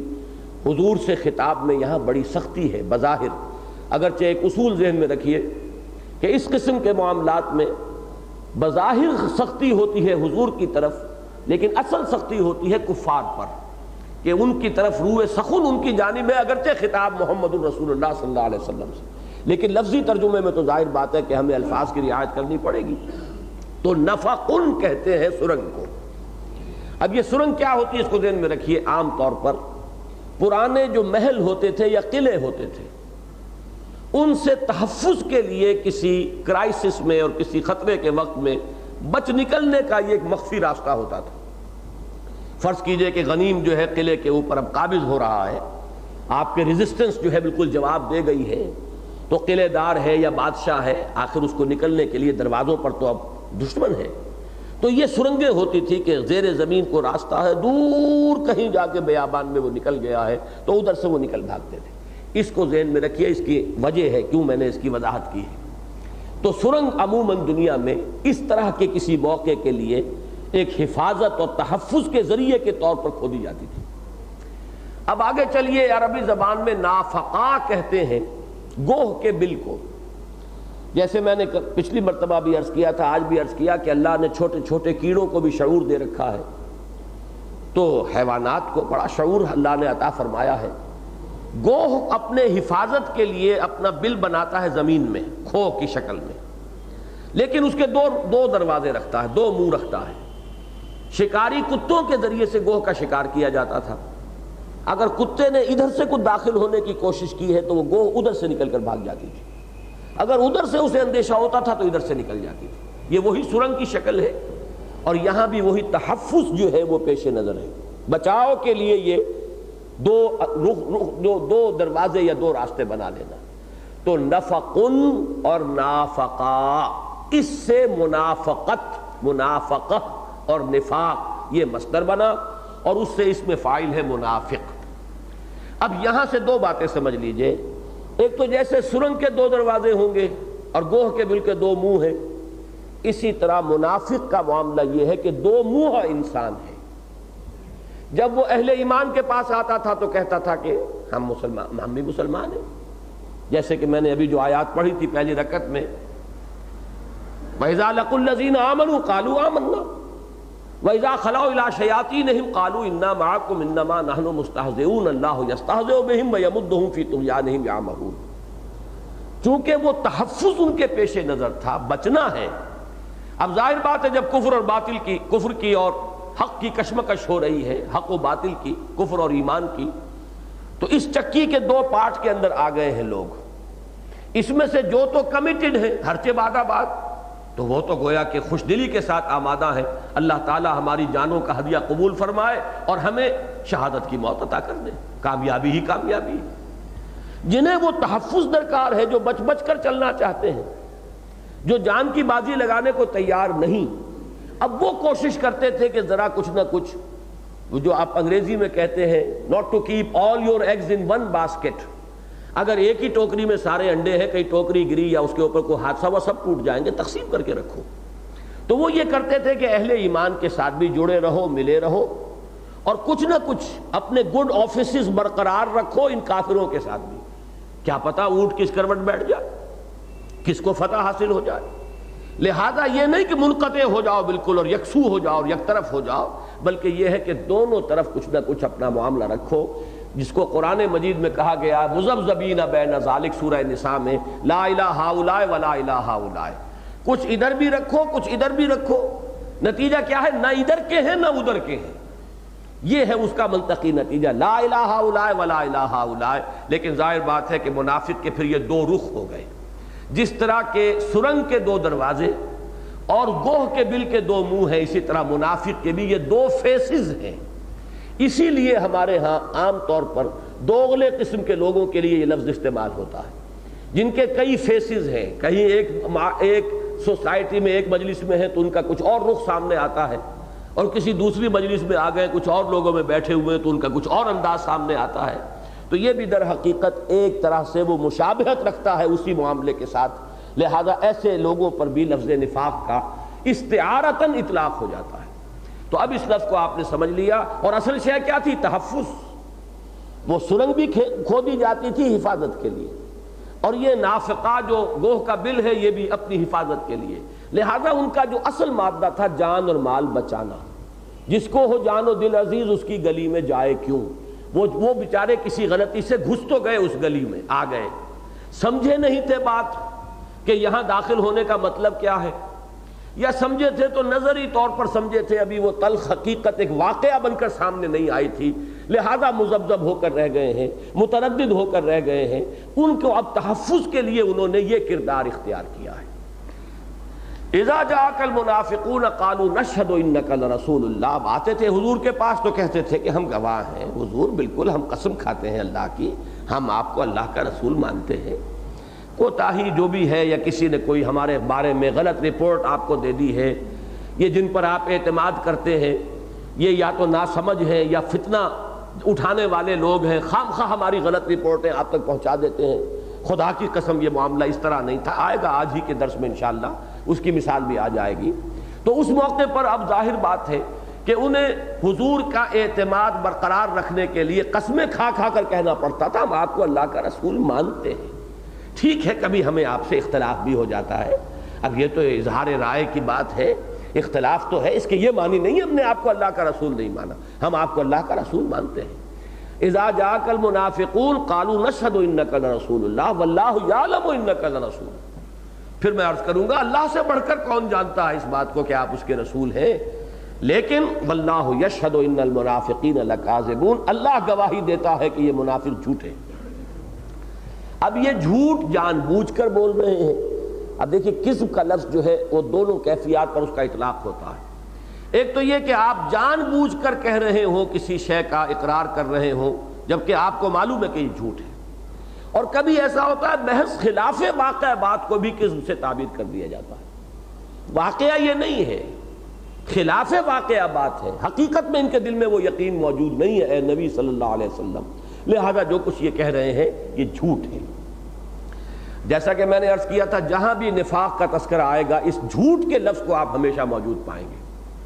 ان احادیث میں بھی اذا حدث کذبا واذا وعد اخلفا واذا اؤتمن خانا، یا اذا حدث کذبا واذا وعد اخلفا، وَإِذَا اؤْتُمِنَ خَانَ وَإِذَا خَاصَمَ فَجَرَ. تو اب یہ جہاں بھی دیکھیں گے لفظ کس پہلے آئے گا. سورہ بقرہ کے بھی دوسرے رکوع میں لفظ کس پہلے آیا ہے؟ جو فرمایا گیا کہ فی قلوبہم مرض فزادہم اللہ مرضا ولہم عذاب علیم بما کانوا یکذبون. وہی لفظ کذب جو ہے اس آیت میں آ گیا. دوسری سٹیج میں نے عرض کی تھی کہ جھوٹی قسم. اتخذوا ایمانہم جنۃ. انہوں نے اپنی قسموں کو اپنی ڈھالیں بنا لیا ہے. ڈھال کس بات کی؟ آپ غور کیجئے کہ کافر تو وہ تھے نہیں، اسلام کی تو ان کو پروٹیکشن حاصل ہے، قانوناً تو مسلمان ہیں. اب کس چیز کے لیے ڈھال بنایا؟ اس کے لیے لفظ نوٹ کر لیجئے، جماعتی احتساب. جب ایک تحریک ہے، ایک جماعتی نظم ہے، آپ کو اس کی پابندی کرنی ہے. اگر آپ ایمان کے مدعی ہیں، آپ کو اللہ کی راہ میں جنگ کرنی ہوگی، نکلنا ہوگا، اپنے ایمان کا ثبوت دینا ہوگا. آپ اللہ پر ایمان رکھتے ہیں تو اتنا کڑا وقت آ گیا ہے ایمان پر اور اللہ کے دین پر، اب آپ کو اپنے تجوریوں کے منہ کھولنے ہوں گے. یہاں وہ آ کر ڈھال بناتے تھے اپنے عذرات لنگ کو جھوٹی قسموں کے حوالے سے مزین کر کے. اتخذوا ایمانہم جنۃ فصدوا عن سبیل اللہ. صدا یا سدو کے لفظ کو سمجھیے. یہ لفظ ایسا ہے کہ جس میں فعل لازم اور فعل متعدی دونوں کے معنی ہیں. لازم کیا ہوگا ترجمہ؟ رکنا. صدا یا سدو رک جانا. اور متعدی کیا ہوگا؟ روک دینا. صدا یا سدو خود رک جانا، اور صدا یا سدو ہی کے معنی دوسروں کو روکنا بھی ہے. بلکہ آج جب میں غور کر رہا تھا میرا ذہن منتقل ہوا سورہ انعام کی ایک آیت کی طرف، وَهُمْ يَنْهَوْنَ عَنْهُ وَيَنْأَوْنَ عَنْهُ. اب یہ دیکھیے عربی زبان میں یہ اس کو فقہ اللغہ کہتے ہیں. کس قدر قریب ہے نہا اور نعا. نعا حمزہ کے ساتھ ہے، نہا ہے کے ساتھ ہے. نہا دوسرے کو روکا، نعا خود رک گیا. نہا کے معنی دوسرے کو روک دینا، منع کر دینا، اور نعا خود کنی کترا جانا. وَإِذَا أَنْعَمْنَا عَلَى الْإِنسَانِ أَعْرَضَ وَنَأَىٰ بِجَانِبِهِ وَإِذَا مَسَّهُ الشَّرُّ كَانَ يَئُوسًا وَهُمْ يَنْهَوْنَ عَنْهُ وَيَنْأَوْنَ عَنْهُ. یہ تھی ان کافروں کے لیے کہ یہ اسلام سے، ایمان سے لوگوں کو روکتے بھی ہیں، منع بھی کرتے ہیں، خود بھی رکے جا رہے ہیں اور پہلوتی ہی کر رہے ہیں اور کنی کترا رہے ہیں. تو وہاں تو ہا اور حمزہ کا فرق ہوا. یہاں جو ہے کوئی فرق نہیں ہے. صدا یا سدو میں دونوں معنی ہیں، دوسروں کو روکنا بھی، خود رک جانا بھی. اور یہاں بھی ایک مغالطہ ہوا ہے کہ اکثر و بیشتر حضرات نے یہاں متعدی ترجمہ کر دیا، جس سے اصل حقیقت جو اس آیہ مبارکہ کی وہ ذرا پیچھے چلی گئی ہے پس منظر میں. یہاں اصل ترجمہ ہوگا رک رہے ہیں، فی ان سبیل اللہ، اللہ کے راستے سے رک رہے ہیں. اب یہاں نوٹ کیجئے سورہ سورہ صف کے ساتھ جوڑیے. فی سبیل اللہ کا وہاں معاملہ آیا ہے 2 مرتبہ. یا ایھا الذین آمنوا هل ادلکم علی تجارۃ تنجیکم من عذاب علیم تؤمنون باللہ ورسولہ وتجاہدون فی سبیل اللہ باموالکم وانفسکم. اہل ایمان اگر دردناک عذاب سے، جہنم سے چھٹکارا پانا چاہتے ہو تو لازماً یہ تجارت کرنی پڑے گی، انویسٹمنٹ کرنی ہوگی کہ ایمان پختہ رکھو اللہ پر اور اس کے رسول پر، اور جہاد کرو اللہ کی راہ میں اپنے جانوں اور اپنے مالوں کے ساتھ. یہ راہ کیا ہے؟ یہ اس آیت نے معین کیا، هو الذی ارسل رسولہ بالہدی ودین الحق لیظہرہ علی الدین کلہ. اظہار دین حق، غلبہ دین حق کی جد و جہد. پھر یہی لفظ فی سبیلہ ہی کا لفظ سورہ صف کی آیت نمبر 4 میں بھی تھا. ان اللہ یحب الذین یقاتلون فی سبیلہ صفا کانہم بنیان مرصوص. اللہ کو تو محبت اپنے ان بندوں سے ہے جو جنگ کرتے ہیں اس کی راہ میں صفیں باندھ کر گویا کہ سیسا پلائی ہوئی دیوار ہے. تو یہاں سبیل اللہ، اللہ کے راستے سے رکتے ہیں، بڑھنا نہیں چاہتے، پیش قدمی نہیں کرنا چاہتے، قربانی نہیں دینا چاہتے، مال نہیں کھپانا چاہتے، جان بچانا چاہتے ہیں، مال بچانا چاہتے ہیں. یاد کر لیجئے 2 آیتیں جو میں نے پچھلی مرتبہ کوٹ کی تھیں. سورہ حج کی آیت وَمِنَ النَّاسِ مَن يَعْبُدُ اللَّهَ عَلَى حَرْفٍ فَإِنْ أَصَابَهُ خَيْرٌ اطْمَأَنَّ بِهِ وَإِنْ أَصَابَتْهُ فِتْنَةٌ انقلب عَلَى وَجْهِهِ خَسِرَ الدُّنْيَا وَالْآخِرَةَ. لوگوں میں سے کچھ ایسے بھی ہیں جو اللہ کی بندگی تو کرنا چاہتے ہیں لیکن کنارے کنارے، بچ بچ کر، رک رک کر. وہ مجدھار میں کودنے کو تیار نہیں ہے. اگر آرام ہو، عافیت ہو، خیر ہو تو بڑے مطمئن ہیں. اور اگر فتنہ آ گیا، آزمائش آ گئی، ابتلا آ گیا، امتحان آ گیا، اوندھے منہ گر پڑتے ہیں۔ یہی خسران ہے پوری دنیا کا بھی اور آخرت کا بھی، اور یہی اصل خسران ہے۔ تو ایک جیسا کہ میں نے عرض کیا تھا، ایک وہ ہے ہرچے باد آباد ماں کشتی دراب انداختے۔ اب ہم نے تو دامن تھام لیا محمد کا صلی اللہ علیہ وسلم، اب جو ہو سو ہو، جان جاتی ہے جائے رہتی ہے رہے، مال جاتا ہے جائے رہتا ہے رہے، اولاد بچتی ہے بچے اور برباد اور تباہ ہوتی ہے تو ہو، ہم نے تو دامن تھام لیا۔ ہرچے باد آباد ماں کشتی دراب انداختے، ایک وہ ہے جو رکتے ہیں، آگے بڑھنے کو تیار نہیں، قدم آگے بڑھانے کے لیے تیار نہیں، اندر سے بریک لگ رہا ہے۔ جس کو ہو جان و دل عزیز، جان بھی پیاری ہے، مال بھی پیارا ہے، اولاد سے بھی محبت ہے، گھر بار بھی بڑا عزیز ہے، وہ 8 محبتیں جو گنوائی گئی ہیں سورہ توبہ میں، قُلْ إِنْ كَانَ آبَاؤُكُمْ وَأَبْنَاؤُكُمْ وَإِخْوَانُكُمْ وَأَزْوَاجُكُمْ وَعَشِيرَتُكُمْ وَأَمْوَالٌ اقْتَرَفْتُمُوهَا وَتِجَارَةٌ تَخْشَوْنَ كَسَادَهَا وَمَسَاكِنُ تَرْضَوْنَهَا أَحَبَّ إِلَيْكُم مِّنَ اللَّهِ وَرَسُولِهِ وَجِهَادٍ فِي سَبِيلِهِ فَتَرَبَّصُوا حَتَّىٰ يَأْتِيَ اللَّهُ بِأَمْرِهِ وَاللَّهُ لَا يَهْدِي الْقَوْمَ الْفَاسِقِينَ۔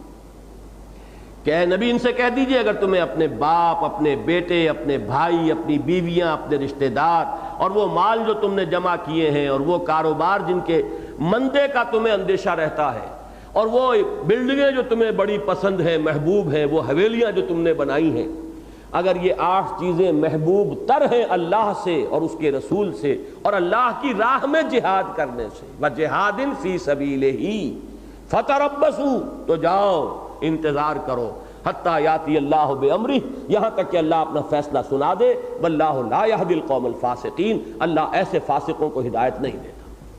یہاں تو وہ دیوانے مطلوب ہے کہ جو آئیں تو مجدھار میں کودیں اور ہر چے باد آباد کا فیصلہ کر کے آئیں۔ تو فرمایا اتخذوا ایمانہم جنۃ فصدوا عن سبیل اللہ انہم ساء ما كانوا یعملون۔ واقعہ یہ ہے کہ بہت برا ہے وہ کام جو یہ کر رہے ہیں، یہ بہت گھاٹے کا سودا ہے جو کر رہے ہیں۔ سورہ بقرہ میں فرمایا یہ وہ لوگ ہیں کہ اولئک الذین اشتروا الضلالۃ بالہدی، اب یہاں بھی نوٹ کیجئے، یہ وہ لوگ ہیں جو ہدایت دے کر ضلالت خرید رہے ہیں۔ معلوم ہوا ہدایت کی کوئی رمق انہیں ملی تھی، حق منکشف ہوا تھا۔ اگر اندھے بہرے ہوتے بالکل تو کوئی ہدایت ملی ہی نہیں تھی، سودا کس بات کا کرتے؟ سودا آدمی کرتا ہے اس چیز کا جو آپ کے پاس ہو، کوئی پونجی ہو، کوئی کموڈٹی ہے، کوئی مال ہے جو دے کر کچھ لے رہے ہیں۔ اولئک الذین اشتروا الضلالۃ بالہدی، جو ہدایت اللہ نے انہیں دی تھی وہ انہوں نے ہاتھ سے دے کر گمراہی خرید لی ہے اپنے اس جان اور مال کی محبت کی وجہ سے۔ فما ربحت تجارتہم وما کانوا مہتدین، تو ان کی تجارت نے انہیں کوئی نفع نہ پہنچایا اور وہ ہدایت پانے والے نہ ہوئے۔ وہی بات یہاں فرمائی کہ اتخذوا ایمانہم جنۃ فصدوا عن سبیل اللہ انہم ساء ما کانوا یعملون۔ اب اس سلسلے کی اہم ترین آیت ہے نمبر 3۔ یہاں سے وہ شعوری اور غیر شعوری کا فرق بالکل علیحدہ علیحدہ ہو کر آ جائے گا۔ ذالک بانہم آمنوا ثم کفروا، یہ اس لیے کہ وہ ایمان تو لائے تھے مگر پھر انہوں نے کفر کیا۔ اب بڑا فرق ہو گیا۔ وہ آیت جو ہے سورہ مائدہ کی جو میں نے آپ کو پہلے بھی سنائی، آیت نمبر 61 ہے یہ، وَقَدْ دَخَلُوا بِالْكُفْرِ وَهُمْ قَدْ خَرَجُوا بِهِ، ایک وہ لوگ تھے جو کفر کے ساتھ ہی داخل ہوئے تھے اور کفر کے ساتھ ہی نکل گئے۔ یہ ہے وہ شعوری نفاق، ان کا داخلہ بھی کفر کے ساتھ ہوا تھا۔ اس کے ساتھ تقابل کیجئے اس لفظ کا، ذالک بانہم آمنوا ثم کفروا، یہ ایمان تو لائے مگر پھر کفر کیا۔ فطبع علی قلوبہم، پھر ان کے دلوں پر مہر کر دی گئی، فہم لا یفقہون، اب وہ سمجھنے والے نہیں ہیں، ان کی مت اب ماری گئی ہے، اب صحیح فہم اور صحیح تفقہ سے وہ محروم کیے جا چکے۔ یہ آیت جو ہے اس اعتبار سے اہم ترین ہے سورہ مبارکہ کی کہ یہ ایک بڑے لمبے پروسیس کو سم اپ کر کے لا رہی ہے چند الفاظ میں۔ یہ پروسیس جو لمبا ہے میں ابھی اس کی وضاحت آپ کے سامنے کروں گا، اور ہم نے اس سے پہلے وہ سورہ حدید کے اندر پڑھ بھی لیا ہے، لیکن بات اچھی طرح سمجھ لیجئے وہی جو میں عرض کر رہا تھا، یا پیش قدمی یا پسپائی۔ اب ظاہر بات ہے کہ پیش قدمی کے اندر بھی، جس کو آپ کہتے ہیں کہ ایک قدم آدمی آگے بڑھا، کبھی کچھ تھوڑا سا مزمحل ہو گیا، پھر توبہ کی، پھر اور آگے بڑھا، پھر کہیں اگر کمزوری کا ظہور تو بڑے سے بڑے آدمی سے ہو سکتا ہے، پھر رجوع کرتا ہے، پھر آگے بڑھتا ہے۔ ریزلٹنٹ جو ہے معاملہ، نتیجہ کیا ہے، وہ آگے بڑھتا چلا جا رہا ہے۔ کچھ نہ کچھ تو ہوگا، کبھی نہ کبھی کوئی ذوق کی کمی کا اظہار تو بڑے سے بڑے آدمی سے ہو جاتا ہے، لیکن ایک شکل یہ کہ پسپائی ہوئی، ذرا سا کچھ اٹھے، پھر دوبارہ اور گرے، اور گراوٹ میں اور دور چلے گئے، پھر کچھ تھوڑا سا آگے چلنے کی کوشش کی، پھر گرے، پھر اور نیچے چلے گئے۔ یہ ایک لمبا پروسیس ہے، پیش قدمی بھی دفعتاً نہیں ہو جاتی، اور اسی طریقے سے پسپائی بھی دفعتاً نہیں ہوتی، بلکہ تدریجاً پیش قدمی بھی ہوگی تو تدریجاً، اور اگر پسپائی بھی ہوگی تو تدریجاً۔ اس کے اندر جو ہے وہ کچھ نہ کچھ، جس کو آپ ویو موشن کہتے ہیں، کچھ اوپر نیچے کا معاملہ جو ہے ہوتا ہے، لیکن نتیجتاً ایک شخص پیچھے ہٹتا چلا جا رہا ہے اور ایک شخص اسی کے نتیجے میں آگے بڑھتا چلا جا رہا ہے۔ اس کو اچھی طرح سمجھ لیجئے، اور اس کے لیے بہترین جو مقام ہے قرآن مجید میں وہ سورہ نساء میں ہے۔ یہ آیات ہیں سورہ نساء کی، جو حضرات نوٹ کر رہے ہیں کر لیں، 137 138۔ ان الذین آمنوا ثم کفروا ثم آمنوا ثم کفروا ثم ازدادوا کفرا لم یکن اللہ لیغفر لهم ولا لیہدیہم سبیلا بشر المنافقین بان لهم عذابا الیما۔ اب دیکھیے یہاں ایک لفظ آیا تھا، ذالک بانہم آمنوا ثم کفروا، یہ اس لیے کہ وہ ایمان تو لائے تھے لیکن پھر کافر ہو گئے۔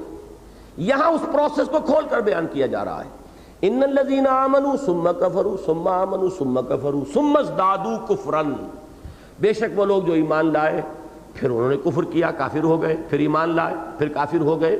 اور یہ ذہن میں رکھیے، یہ کافر ہو جانا قانوناً نہیں ہے، اعلانیہ نہیں ہے، واضح طور پر قانونی طور پر کافر ہو جانا نہیں ہے، یہ سب کچھ اندر ہی اندر ہو رہا ہے، یہ باطنی کیفیت ہے، اتار چڑھاؤ کا باطنی عمل ہے، اوپر ونیئر موجود ہے۔ قانوناً تو ہر آن مسلمان ہے، منافق تو ہے آخری وقت تک مسلمان ہے۔ اس سے بڑی بات کیا ہوگی، میں سمجھتا ہوں کہ اس معاملے کو ثابت کرنے کے لیے کہ رئیس المنافقین عبداللہ ابن ابی کی بھی نماز جنازہ پڑھا دی حضور نے صلی اللہ علیہ وسلم، حالانکہ صحابہ روکتے رہ گئے۔ حضرت عمر رضی اللہ تعالیٰ عنہ، چونکہ ان کا معاملہ ایسا تھا، قرب بھی اتنا تھا، کچھ ناز کا انداز بھی کبھی کبھی کر لیتے تھے حضور کے ساتھ، اور وہ وہی ہوتا ہے کہ جہاں کوئی وہ تعلق خاطر ہو، تو انہوں نے تو روکا ہے، کیا کر رہے ہیں حضور آپ، اس رئیس المنافقین کا نماز جنازہ آپ پڑھائیں گے، آپ کیا کر رہے ہیں حضور، اپنا کرتا اس شخص کو دے رہے ہیں۔ اس لیے کہ عبداللہ ابن ابی کا جو بیٹا تھا، یا بیٹے تھے کہنا چاہیے، وہ تو مومن صادق تھے، عبداللہ ابن ابی وہ مومن صادق۔ اب ظاہر بات ہے، ایک طرف باپ ہے، باپ کی طبی محبت بھی ہے، جو بھی اس کی حقیقت ہے اس کو جاننے کے باوجود جب وہ مرا ہے باپ، تو یہ حاضر ہو گئے، حضور میری خواہش ہے آپ اپنا کرتا عنایت کر دیں کہ میں اپنے باپ کو اس کا کفن دوں، طبی محبت تو ہے نا باپ سے۔ حضور نے کرتا دے دیا۔ حضرت عمر کہہ رہے ہیں حضور یہ کیا فرما رہے ہیں آپ، کیا کر رہے ہیں، اس منافق کو آپ اپنا کرتا دے رہے ہیں۔ حضور نے تبسم فرمایا زیر لب، اور فرمایا کہ عمر میرا یہ کرتا اسے عذاب خدابندی سے بچا نہیں سکے گا، میرے لیے شرافت اور مروت کا تقاضا ہے۔ عبداللہ ابن عبداللہ وہ خود تو مومن صادق ہے، اس نے مانگا ہے، میں نے دے دیا ہے۔ اور ایک اور نقطہ ہے اس میں بڑا اہم، اصل میں حضور نے ایک ذاتی احسان کا بدلہ چکایا۔ جنگ احد میں حضرت عباس قیدی ہو کر آئے تھے۔ اب یا تو یہ کہ ایک رائے تو یہ ہے کہ وہ ایمان لا چکے تھے، ایمان کو چھپائے ہوئے تھے، ابھی تک اعلان نہیں کیا تھا، اس وجہ سے حضور کو طبعی طور پر تکلیف ہو رہی تھی۔ حضرت عبداللہ ابن عباس حضرت عباس، عبداللہ ابن عباس نہیں، حضرت عباس حضور کے چچا، وہ قیدی ہو کر آئے تھے، چونکہ کفار کی طرف سے آئے تھے جنگ کرنے کے لیے، گرفتار ہوئے، اب وہ اسیران بدر میں تھے، تو وہ جو باندھی ہوئی تھی رسیاں قیدیوں کو، اس کی وجہ سے وہ بڑے کراہ رہے تھے، اور پھر یہ کہ کرتا نہیں تھا ان کے پاس، تو حضور نے ایک تو ان کی جو ہے وہ بند ڈھیلے کروائے تھے، اور دوسرے یہ کہ ان کے لیے کرتا نہیں تھا، اور تھے وہ طویل القامت انسان، تو عبداللہ ابن ابی نے کرتا دیا تھا حضرت عباس کے لیے، اور حضور صلی اللہ علیہ وسلم نے اسے اپنے اوپر ایک ذاتی احسان سمجھا، اور اس موقع پر جب کہ وہ کرتا مانگا گیا ہے تو آپ نے اپنا کرتا جو ہے ان کو عطا کر دیا۔ بہرحال قانونی طور پر یہ ذہن میں رکھیے کہ اس سے باقی اور تو جو چیزیں ہیں وہ تو اس کی حکمتیں اور حضور صلی اللہ علیہ وسلم کے مزاج کا معاملہ اور آپ کی شفقت اور مروت اور شرافت یہ اپنی جگہ مضامین. میری گفتگو سے متعلق کیا ہے کہ یہ گویا کہ کسی شخص کو مسلمان ماننے کی آخری علامت ہے کہ حضور نے اس کی نماز جنازہ بھی پڑھا دی، آخری وقت تک گویا کہ اسے مسلمان مانا. تو اب یوں سمجھیے کہ ایک ارتداد ہوتا ہے کھلم کھلا، ایمان لائے کافر ہو گئے، جیسے اس میں تھا آیت نمبر 72 سورہ آل عمران کی کہ انہوں نے کہا آمنوا بالذی انزل علی الذین آمنوا وجہ النہار واکفروا آخرہ. اب وہ کفر ہوا قانونی، کھلم کھلا، اعلانیہ. یہ کفر جو ہے جس کا ذکر یہاں ہو رہا ہے یہ قانونی نہیں ہے، یہ اعلانیہ نہیں ہے. یہ اندر تو کفر ہو گیا ہے، اندر تو چوکھٹ کھوکھلی ہو چکی ہے، لیکن اوپر قانونی ایمان یا قانونی اسلام کی وہ ایک تہ جو ہے وہ برقرار ہے. ذالک بانہم آمنوا ثم کفروا فطبع علی قلوبہم. اور اس میں بھی جیسا کہ میں نے عرض کیا اس میں ٹو اینڈ فرو موومنٹ جو ہے ہوتی ہے، کچھ آگے کچھ پیچھے. وہ شعر بھی میں نے آپ کو غالب کا سنایا تھا. یہ نفسیاتی کیفیات غالب کے ہاں بڑی خوبصورتی کے ساتھ ادا ہوئی ہیں کہ ایمان مجھے روکے ہے تو کھینچے ہے مجھے کفر، کعبہ میرے پیچھے ہے کلیسا میرے آگے. یہ تذبذب ہے، مترددین، متردد ہو جانا انسان کا، مذبذبین بین ذالک لا الہ الا ولا الہ الا. لیکن اس کی تفصیل کے لیے یہ سورہ نساء کی آیات 137 138 نوٹ کر لیجئے. ان الذین آمنوا ثم کفروا ثم آمنوا ثم کفروا ثم ازدادوا کفرا. وہ لوگ جو ایمان لائے پھر کافر ہو گئے اندر ہی اندر، پھر ایمان لائے پھر کافر ہو گئے اندر ہی اندر، پھر وہ کفر میں بڑھتے چلے گئے، پھر جو پھسلنا شروع کیا ہے تو کہیں رکے ہی نہیں. اب ان کے لیے فرمایا لم یکن اللہ لیغفر لہم، اللہ اب ان کو بخشنے والا نہیں ہے، ولا لیہدیہم سبیلا، اور نہ ہی اللہ اب انہیں راستہ جو راہ حق ہے اس کی رہنمائی عطا فرمائے گا. بشر المنافقین، اے نبی ان منافقوں کو بشارت دے دیجئے بان لہم عذابا الیما، کہ ان کے لیے تو اب دردناک عذاب ہی ہے. یہ گویا کہ اس تیسری آیت کے مرکزی مضمون کی کچھ شرح ہوئی. زیادہ شرح سورہ حدید میں آئی ہے کہ جہاں نقشہ کھینچا گیا ہے میدان حشر میں کہ چھلنی لگ جائے گی.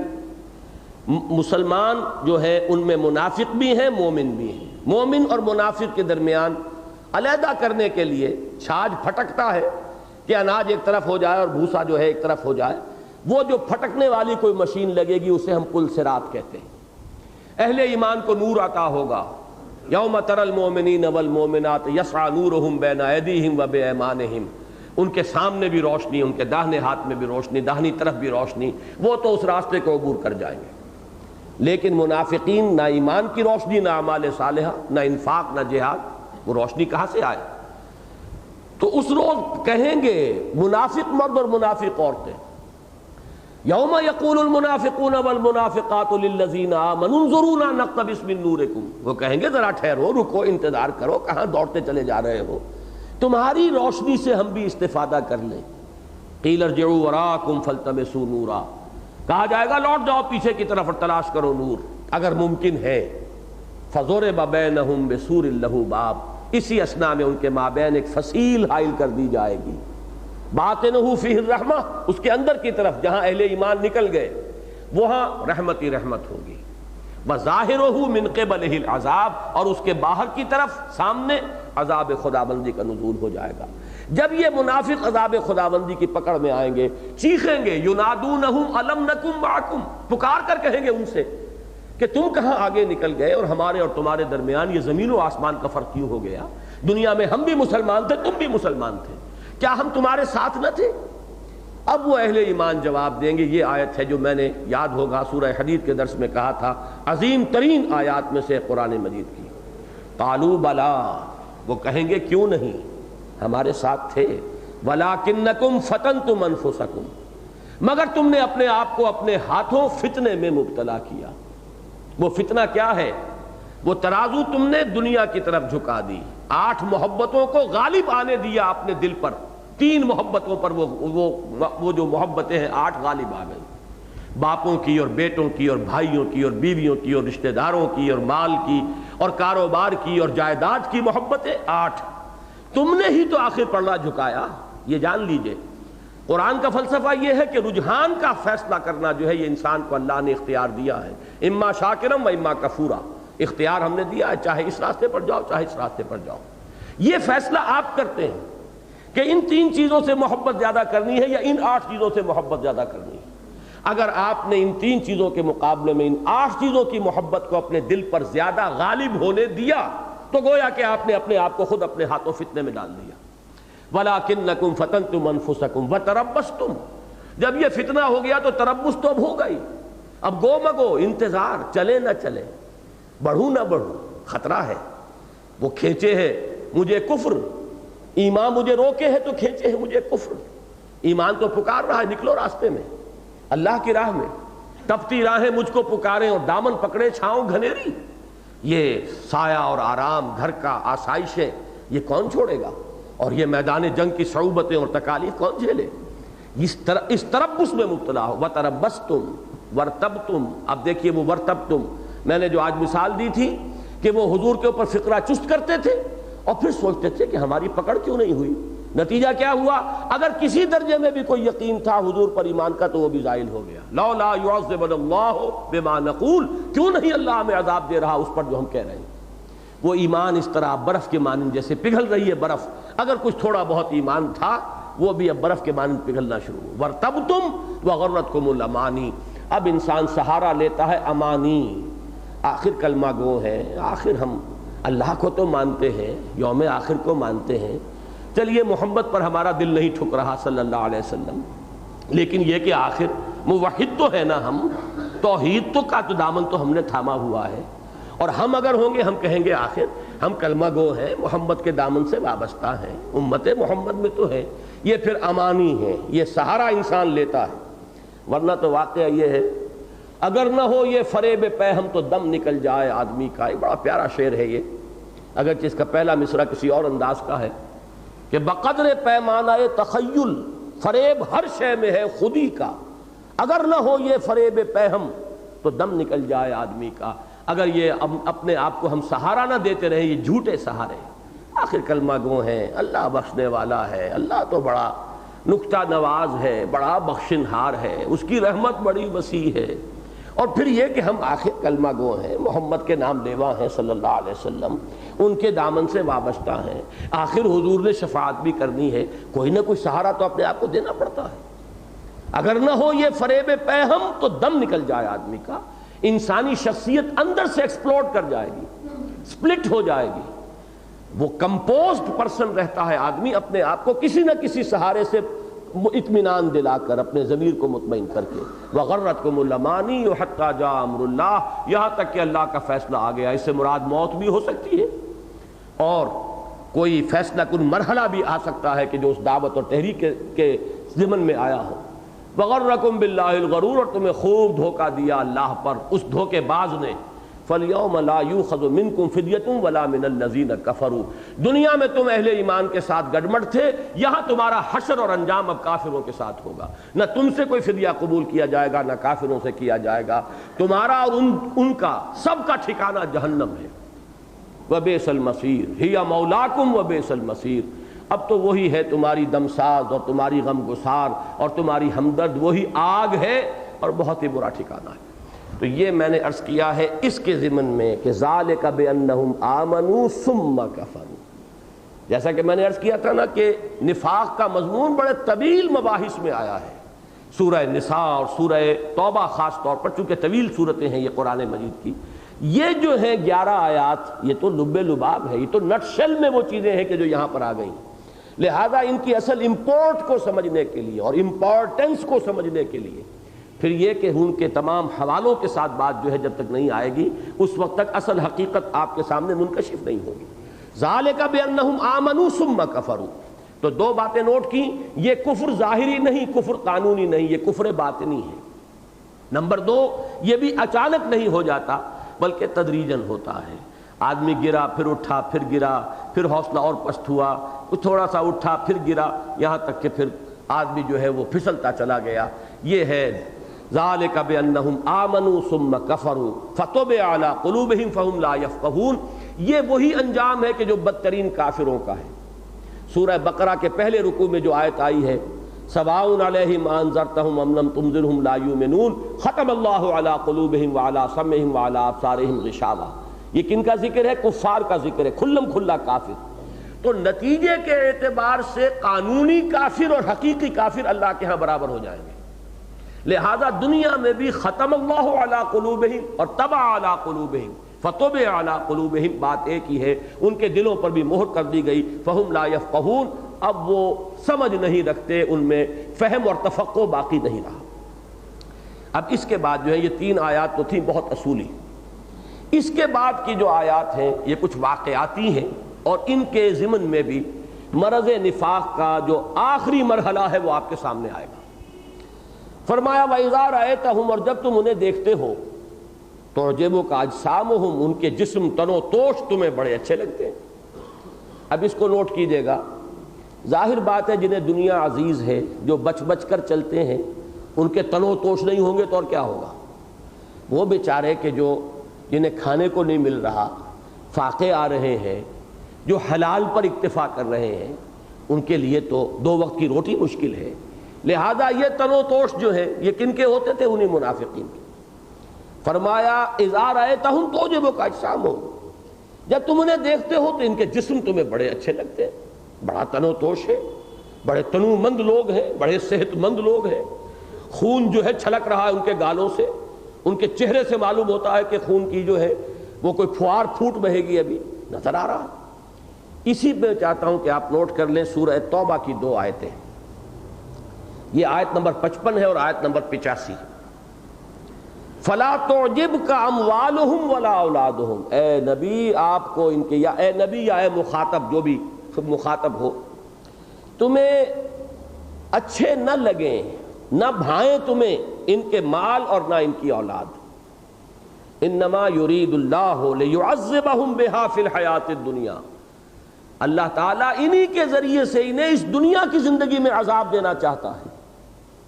وَتَزْهَقَ أَنفُسُهُمْ وَهُمْ كَافِرُونَ، اللہ چاہتا ہے کہ ان کی جانیں نکلے اسی حالت کفر میں، اس لیے اس کا نام استدراج ہے۔ اللہ بھی انہیں ڈھیل دے رہا ہے، انہیں مال بھی دے رہا ہے، انہیں عافیت، انہیں مطلوب ہے عافیت بھی مل رہی ہے، ان کے تنو توش بھی ہیں، تنو مند بھی ہیں، مال بھی ہے، اولاد بھی ہے، دنیا کی ہر شے ان کو اللہ نے دے دی ہے تاکہ یہ اسی میں مگن رہے، اور انہی کے حوالے سے ان پر دنیا میں عذاب آئے۔ ہر وقت کانپتے بھی رہیں گے، لرزتے بھی رہیں گے، اندیشے بھی انہی کے سر پر رہیں گے، ڈرتے بھی یہی رہیں گے، اور بسا اوقات، ویسے تو عام آدمی کا بھی معاملہ ہے، اولاد کی طرف سے بسا اوقات لوگوں کو صدمے دیکھنے پڑتے ہیں، لیکن واقعہ یہ ہے کہ اس قسم کے لوگوں کے لیے اولاد ہی ان کی عمر کے آخری دور میں سب سے بڑا سوہان روح بن جاتی ہے۔ وہی اولاد جن کے لاڑ پیار اور چاؤ اور محبت، اور ان کو اچھے سے اچھا کھلانے اور پہنانے، اور ان کو اچھے سے اچھی تعلیم دلانے کے لیے حرام کو حلال کیا تھا، غلط میں منہ مارا تھا، حرام خوری کی تھی، وہی اولاد جو ہے سب سے بڑھ کر ان کے لیے اسی دنیا کی زندگی کے اندر سوہان روح اور ان کے لیے عذاب بن جاتی ہے مستقل۔ یہ آیت بہت اہم ہے، اور ہم میں سے ہر شخص کو عملی اعتبار سے اسے ہمیشہ سامنے رکھنا چاہیے۔ اولاد کا جی جو حق اللہ نے مقرر کیا وہ ضرور دو، حلال سے جو ان کے تقاضے پورے ہو سکتے ہیں ضرور کرو، لیکن اگر تم نے اولاد کے لیے حرام خوری کی تو جان لو کہ یہی اولاد سوہان روح بنے گی خود اس دنیا کی زندگی کے اندر۔ فلا تعجبک اموالہم ولا اولادہم انما یرید اللہ لیعذبہم بہا فی الحیات الدنیا وتزہق انفسہم وہم کافرون، جسے یہ نعمت سمجھ رہے ہیں یہی ان کے لیے عذاب کا ذریعہ بنے گا، اور اللہ تعالیٰ چاہتا ہے کہ انہی کے ذریعے سے انہیں دکھ دے اور عذاب دے اس دنیا کی زندگی میں بھی۔ پھر آیت نمبر 85 میں تھوڑا سا فرق ہے، فا کی بجائے وا ہے، ولا تعجبک اموالہم ولا اولادہم انما یرید اللہ ان یعذبہم بہا، فی الحیات کا لفظ نہیں ہے، فی الدنیا وتزہق انفسہم وہم کافرون، اللہ تو یہ چاہتا ہے کہ انہی مال اور اولاد کے ذریعے سے انہیں اس دنیا کے اندر عذاب میں مبتلا کرے، اور انہی کی وجہ سے یہ قائم رہے اپنے کفر اور نفاق پر، تاکہ آخری وقت تک انہیں توبہ کی توفیق نہ ہو اور اسی حالت کفر میں یہ اس دنیا سے رخصت ہو۔ اسی کے حوالے سے یہ آیت اب پڑھیے، اذا رأیتہم تعجبک اجسامہم وَإِن یقولوا تسمع لقولہم، اور جب یہ کچھ کہتے ہیں تو تم اسے بڑی توجہ سے سنتے ہو. چودھری نظر آتے ہیں بیٹھے ہوئے محفل میں, بڑی بھاری بھرکم معتبر شخصیتیں نظر آئیں گی, مال والے, اولاد والے, تن و توش والے. ان یقولوا تسمع لقولہم, جب یہ بولتے ہیں تو تم بڑی توجہ سے ان کی بات سنتے ہو. کأنہم خشب مسندہ, یہ بالکل ایسے ہیں جیسے کہ سوکھے لکڑی کے جو ٹکڑے ہیں ان کو کہیں ٹکا کر رکھ دیا جائے, جن میں کوئی دم نہیں ہوتا, جان نہیں ہوتی. ایک ہے درخت, ہرا بھرا درخت, وہ اپنے بل پر اپنی جڑ پر کھڑا ہوتا ہے. ایک یہ کہ لکڑی کا کوئی کندھا ہے جسے کہیں آپ نے دیوار سے ٹیک لگا کے کھڑی کر دیا ہے. تو ان کے اندر مقاومت نہیں ہے, کردار کی طاقت نہیں ہے. یہ جو بھی کچھ نظر آ رہے ہیں کھوکھلے ہیں. یہ اس چوکھٹ کے مانند ہے جو اوپر سے تو پالش بھی اس کا صحیح ہے, بہت چمک رہی ہے, اور اس کی جو ہے ایک تہ برقرار ہے, اندر سے کھوکھلی ہے, کوئی جان اس میں ہے ہی نہیں. کأنہم خشب, یہ لکڑیاں ہیں مسندہ, اور وہ بھی وہ جن کو کہ سند لگا کر پیچھے مسند کے ساتھ کہیں پر رکھ دیا گیا ہے, اس کے سوا ان کے کوئی حقیقت نہیں. یحسبون کل صیحۃ علیہم, یہ ہر چیز کو سمجھتے ہیں کہ انہی کے اوپر آ رہی ہے. اب اس کو بھی سمجھنا پڑے گا تاریخی پس منظر میں. مدینے کے 10 سال جو ہیں حضور کے, آپ کو معلوم ہے کہ ہر وقت کی ایمرجنسی تھی. کوئی سال ایسا ہی نہیں کہ 2 جنگیں موجود نہ ہوں. پھر ہر وقت اندیشہ رہتا تھا, خبریں اڑتی رہتی تھی, فلاں قبیلہ حملہ کر رہا ہے, فلاں سے کفار کی طرف سے جو ہے کوئی سازش ہو رہی ہے. اب جہاں کوئی خبر ایسی آتی تھی ان کی جان نکل جاتی تھی. اہل ایمان تو تیار ہے. وہ جو انشاء کا شعر ہے کہ کمر باندھے ہوئے یہاں چلنے کو یہاں سب یار بیٹھے ہیں, بہت آگے گئے باقی جو ہے تیار بیٹھے. یہ انداز ہے اہل ایمان کا, وہ تو تیار ہے. من المؤمنین رجال صدقوا ما عاهدوا اللہ علیہ فمنهم من قضى نحبه ومنهم من ينتظر. اہل ایمان میں تو وہ جمع ہمت لوگ ہیں کہ جو وعدہ انہوں نے اللہ سے کیا تھا اسے سچ کر دکھایا. ان میں سے وہ بھی ہے جو اپنی نظر پیش کر چکے, جانے اللہ کی راہ میں دے چکے, باقی منتظر ہے کہ کب ہماری باری آئے اور ہم بھی جام شہادت نوش کریں, سرخرو ہو جائے. دیکھیے یہ شعر جو ہے اس آیت کی بڑی خوبصورت تعبیر کر رہا ہے. کمر باندھے ہوئے چلنے کو یہاں سب یار بیٹھے ہیں, بہت آگے گئے باقی جو ہے تیار بیٹھے ہیں. فَمِنْهُمْ مَنْ قَضَى نَحْبَهُ وَمِنْهُمْ مَنْ يَنْتَظِرُ وَمَا بَدَّلُوا تَبْدِيلًا.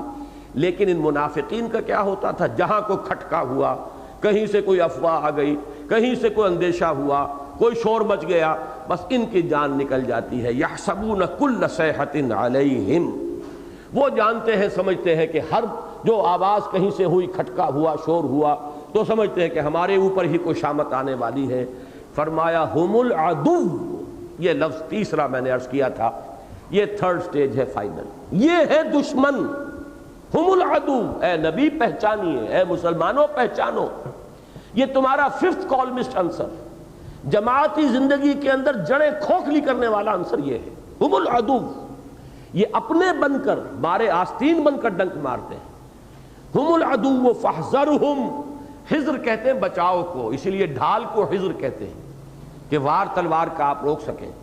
تو فاحذرہم, ان سے بچ کر رہیے, ان کو پہچانیے, ان کو سمجھو, ان کی ریشہ دوانی کو. اور پھر ایک خاص بات ہے, آپ نے سمجھا بڑے تن و توش والے ہیں, اور ایک سپہ سالار جو ہے ان کو ظاہر کو دیکھ کر انہیں کسی اہم مقام پر کھڑا کر دے گا کہ یہ اس مقام پر نازک مقام ہے, یہاں پر ذرا جیدار لوگ چاہیے, حالانکہ وہ تو پودے ہیں بالکل. لہذا ہمیشہ ان کی اس حقیقت کو مستحضر رکھو. یہ تو کچی اینٹ ثابت ہوں گے. فصیل کی ایک کچی اینٹ جو ہے آپ کو معلوم ہے پوری فصیل کے لیے وہ ایک خطرے کی جگہ ہے, اندیشے کی جگہ ہے. ایک اینٹ جو ہے نکل گئی تو فصیل جو ہے اس کو توڑنا بہت آسان ہے.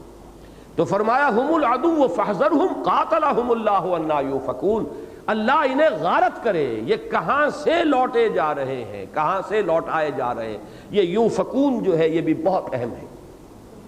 کہاں سے پھیرے جا رہے ہیں, کہاں آ گئے تھے, دامن محمدی سے وابستہ ہوئے. قسمت کی خوبی دیکھیے, ٹوٹی کہاں کمن 2-4 ہاتھ جب کہ لبے بام رہ گیا.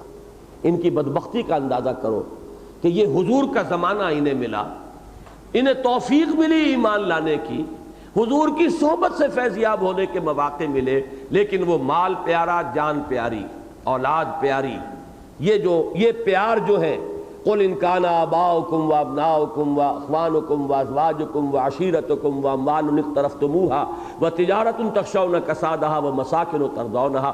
یہ 8 پیارے ہیں. ان کے پیار نے اور ان کے محبت نے انہیں کہاں سے کہاں پہنچا دیا. محرومی سی محرومی ہے. قسمت کی خوبی دیکھیے ٹوٹی کہاں کمند، 2-4 ہاتھ جب کہ لبے بام رہ گیا. کیسے اونچے مراتب یہ حاصل کر سکتے تھے. اللہ چاہتا وَلَوْ شِئْنَا لَرَفَعْنَاهُ بِهَا، اللہ چاہتا تو انہیں بہت رفعت عطا فرماتا، بلندی عطا فرماتا. لیکن یہ بدبخت کہاں سے محروم ہو کر جا رہے ہیں. اور قاتلہم اللہ، اللہ انہیں غارت کرے. قاتلہ باب مفعلہ ہے. باب مفعلہ کا ایک خاصہ تو یہ ہے کہ 2 فریق آمنے سامنے ہو. یہاں وہ مفہوم نہیں ہے. باب مفعلہ اور باب تفاعل کے اندر ایک مفہوم ہوتا ہے مبالغے کا، مبالغہ. یہ بھی باب مفعلہ کا ہی لفظ ہے.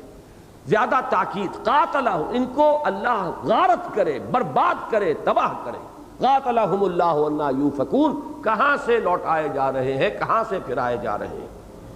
وَإِذَا قِيلَ لَهُمْ، اس کی بھی وضاحت پچھلی مرتبہ میں کر چکا ہوں. عزت نفس کے حوالے سے یہ سارا روگ جو ہے بڑھا ہے درجہ بدرجہ. عزت نفس بار بار اقرار کر رہے ہیں اپنی کوتاہی کا، کمزوری کا. اب نفس بغاوت کرنے پر آمادہ کرتا ہے. کیوں اپنی عزت کو ہمیشہ ڈھیلا بنا رہے ہو؟ جھوٹ بول جاؤ. اور پھر اس کے بعد اسی عزت نفس نے آمادہ کیا جھوٹی قسم کھا لو. یہی معاملہ جو ہے اب یہاں پر دیکھیے. وَإِذَا قِيلَ لَهُمْ تَعَالَوْا، اور جب ان سے کہا جاتا ہے آؤ. یستغفر لکم رسول اللہ، اللہ کے رسول تمہارے لیے استغفار کریں گے.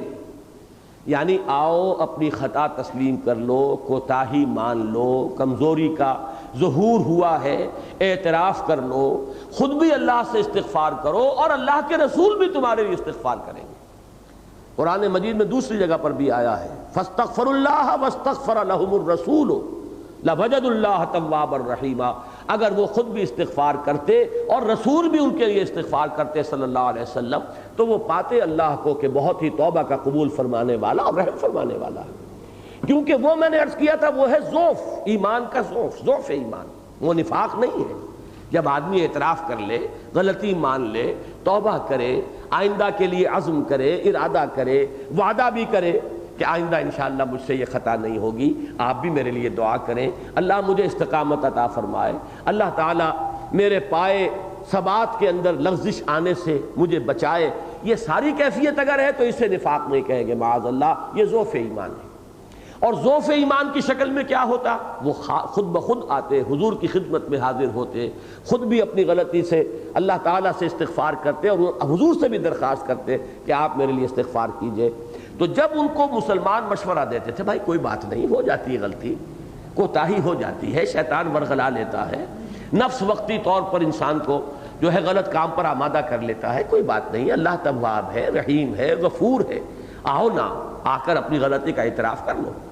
وَإِذَا قِيلَ لَهُمْ تَعَالَوْا يَسْتَغْفِرْ لَكُمْ رَسُولُ اللَّهِ لَوَّوْا رُؤُوسَهُمْ، وہ اپنے سروں کو مٹکاتے ہیں. وَرَأَيْتَهُمْ يَصُدُّونَ، اور تم دیکھتے ہو انہیں کہ وہ رک جاتے ہیں، حضور کے پاس حاضر ہو کر اپنے لیے استغفار کی درخواست نہیں کرتے. کیا چیز روک رہی ہے؟ یہاں بھی صد یصد رکنے کے معنی میں ہے، یہاں تو دوسرے معنی ہو ہی نہیں سکتے. پہلی جگہ پر میں نے عرض کیا تھا دوسرے معنی کا بھی احتمال ہے، لیکن وہاں بھی صد یصد فعل لازم کے معنی میں ہے. رأیتہم یصدون، وہ رک جاتے ہیں.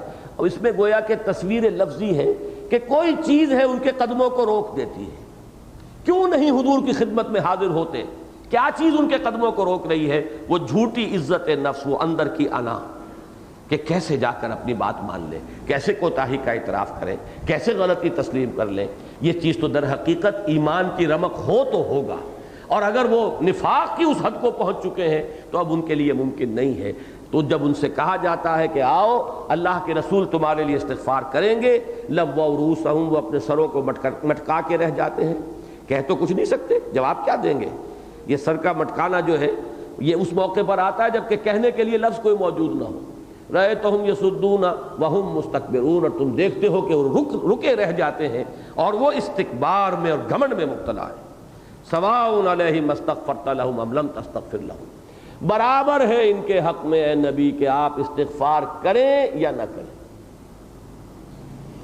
لن یغفر اللہ لہم، اللہ انہیں ہرگز نہیں بخشے گا. یہ لام اور نون کے ساتھ نفی انتہائی تاکیدی ہوتی ہے. لا یغفر اللہ، اللہ انہیں نہیں بخشے گا. لن یغفر اللہ لہم، اللہ ہرگز نہیں بخشے. ان اللہ لا یہدی القوم الفاسقین، اللہ ایسے فاسقوں کو ہدایت نہیں دیتا. یہ آخری ٹکڑا اس آیت کا جو ہے، اس کے لیے میں پھر وہ آیت پوری پڑھ کر آپ کو سناؤں گا، وہ بھی انہی الفاظ پہ ختم ہوئی ہے. قل ان کان آباؤکم وابناؤکم واخوانکم وازواجکم وعشیرتکم واموال اقترفتموها وتجارۃ تخشون کسادها ومساکن ترضونها احب الیکم من اللہ ورسولہ وجہاد فی سبیلہ فتربصوا حتی یاتی اللہ بامرہ واللہ لا یہدی القوم الفاسقین. اللہ ایسے فاسقوں کو ہدایت نہیں دیتا. معلوم ہو اصل فسق کیا ہے؟ ان 8 محبتوں کو اپنے دل پر قابض ہونے دینا اور 3 محبتوں سے بالا تر ہونے دینا. ظاہر بات ہے یہ آپ کا اپنا اختیار ہے. It's your own choice. آپ کا رجحان ہے، آپ نے طے کیا ہے، آپ نے ان محبتوں کو اپنے دل کے اندر بڑھنے دیا ہے، آپ نے انہیں صحیح جگہ پر نہیں روکا، اور اللہ کی محبت اور اللہ کے رسول کی محبت اور اللہ کی جہاد، اللہ کی راہ میں جہاد کی محبت سے نیچے نیچے نہیں رکھا. یہ آپ کا فعل ہے. یہ فسق ہے جس کے بعد کہ انسان توفیق الہی سے محروم ہو جاتا ہے. ان اللہ لا یہدی القوم الفاسقین. اس آیت کا آخری اگر آپ دیکھنا چاہیں، اس کا بھی آخری اگلا قدم وہ سورہ توبہ میں ہے. سواء علیہم نہیں، بلکہ وہاں ہے استغفر لہم او لا تستغفر لہم ان تستغفر لہم 70 مرۃ لن یغفر اللہ.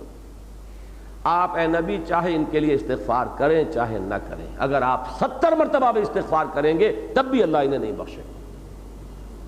اور حضور نے فرمایا صلی اللہ علیہ وسلم کہ اگر مجھے معلوم ہوتا کہ 70 مرتبہ سے زیادہ استغفار کرنے سے ان کے لیے معافی ہو جائے گی تو میں 70 مرتبہ سے زیادہ استغفار کروں. لیکن یہاں 70 سے مراد 70 نہیں ہے، بلکہ یہ استعارہ ہے عرب کا. ان کا محاورہ تھا کسی شے کی انتہا کو ظاہر. 70 مرتبہ بھی کہو گے تو میں نہیں مانوں گا، اس کا مطلب یہ نہیں ہے کہ 71 مرتبہ کہو گے تو مان لوں گا، بلکہ یہ کہ ہرگز نہیں مانوں گا، کسی صورت نہیں مانوں گا. یہ 70 سے مراد عدد نہیں ہے، بلکہ اس کی ایک تاکیدن نفی ہے کہ ہرگز ہرگز نہیں مانوں گا. ان استغفر لہم او لا تستغفر لہم ان تستغفر لہم 70 مرۃ لن یغفر اللہ. اب یہ 2 آیتیں جو ہے یہ واقعاتی ہیں، اور یہ ہوا ہے واقعہ ایک سفر سے واپسی پر. غزوہ بنی المصطلق سے واپسی ہو رہی تھی. راستے میں لشکر کا پڑاؤ تھا، حضور صلی اللہ علیہ وسلم بھی تھے، پورا لشکر تھا، اہل ایمان بھی تھے اور منافق بھی تھے، عبداللہ ابن ابی بھی تھا. ساتھ تو رہنے پر مجبور تھے. جب مسلمان اپنے آپ کو شمار کرانا ہے تو ڈسپلن کی پابندی تو ہے، کرنا پڑے گا، چاہے اندر کچھ بھی تھا ان کے. اب وہاں ایک واقعہ یہ پیش آ گیا کہ پانی کہیں سے لینا تھا، کنویں پر لوگ جمع تھے. وہاں کسی انصاری صحابی سے، حضرت عمر کے خادم تھے حضرت جہجہ، ان کا جھگڑا ہو گیا. ہو جاتا ہے انسانوں کے مابین. اس میں کہیں ایسا ہوا کہ حضرت عمر کے جو خادم تھے انہوں نے غصے میں آ کر انصاری صحابی کو ایک لات ماری. یہ بات جو ہے وہاں فوری طور پر منافقین کو موقع مل گیا کہ انصار اور مہاجرین کا جھگڑا اس کو بنا دیں. اتفاق تو ہو گیا، ایک مہاجر نے لات ماری ہے ایک انصاری کو، تو وہ عصبیت کو بھڑکانے کے لیے، اور وہاں عبداللہ ابن ابی پہنچ گیا. اس نے تقریر کی، اس نے انصار سے کہا یہ آپ لوگ ہیں جنہوں نے ان لوگوں کو، بھک منگوں کو، ان بھوکوں کو، ان مفلوق الحال لوگوں کو جو بالکل لٹے پٹے ہوئے اور بالکل مفلوق الحال اور ننگے بدن آئے تھے آپ کے پاس، آپ نے انہیں کھلایا پلایا، ان کی عزت کی، ان کا احترام کیا. آج وہی اب آپ کے اوپر حملہ آور ہو رہے ہیں. بلکہ اس بدبخت نے عربی زبان کا ایک ان کا محاورہ ضرب المثل تھی، ہمارے ساتھ آج وہی ہو رہا ہے جو کبھی ہمیشہ سے کہا جاتا ہے کہ سمن کلبک یا کلک، اپنے کتے کو خوب کھلا پلا کے موٹا کرو، ایک روز تم ہی کو کاٹے گا. آج وہ حشر ہمارے ساتھ یہ کر رہے ہیں. بھوکے تھے یہ، ننگے تھے یہ، ہم نے انہیں یہاں پناہ دی ہے. ان کو کہیں جان چھپانے کی جگہ نہیں تھی، جان بچنے کے لیے سر چھپانے کی جگہ نہیں تھی، ہم نے انہیں ٹھکانہ دیا. اور آج ان کی یہ جرت ہو گئی کہ انہوں نے ہمارے اوپر حملہ کیا. اب یہ ایک ہنگامہ، بڑا زبردست ہنگامہ۔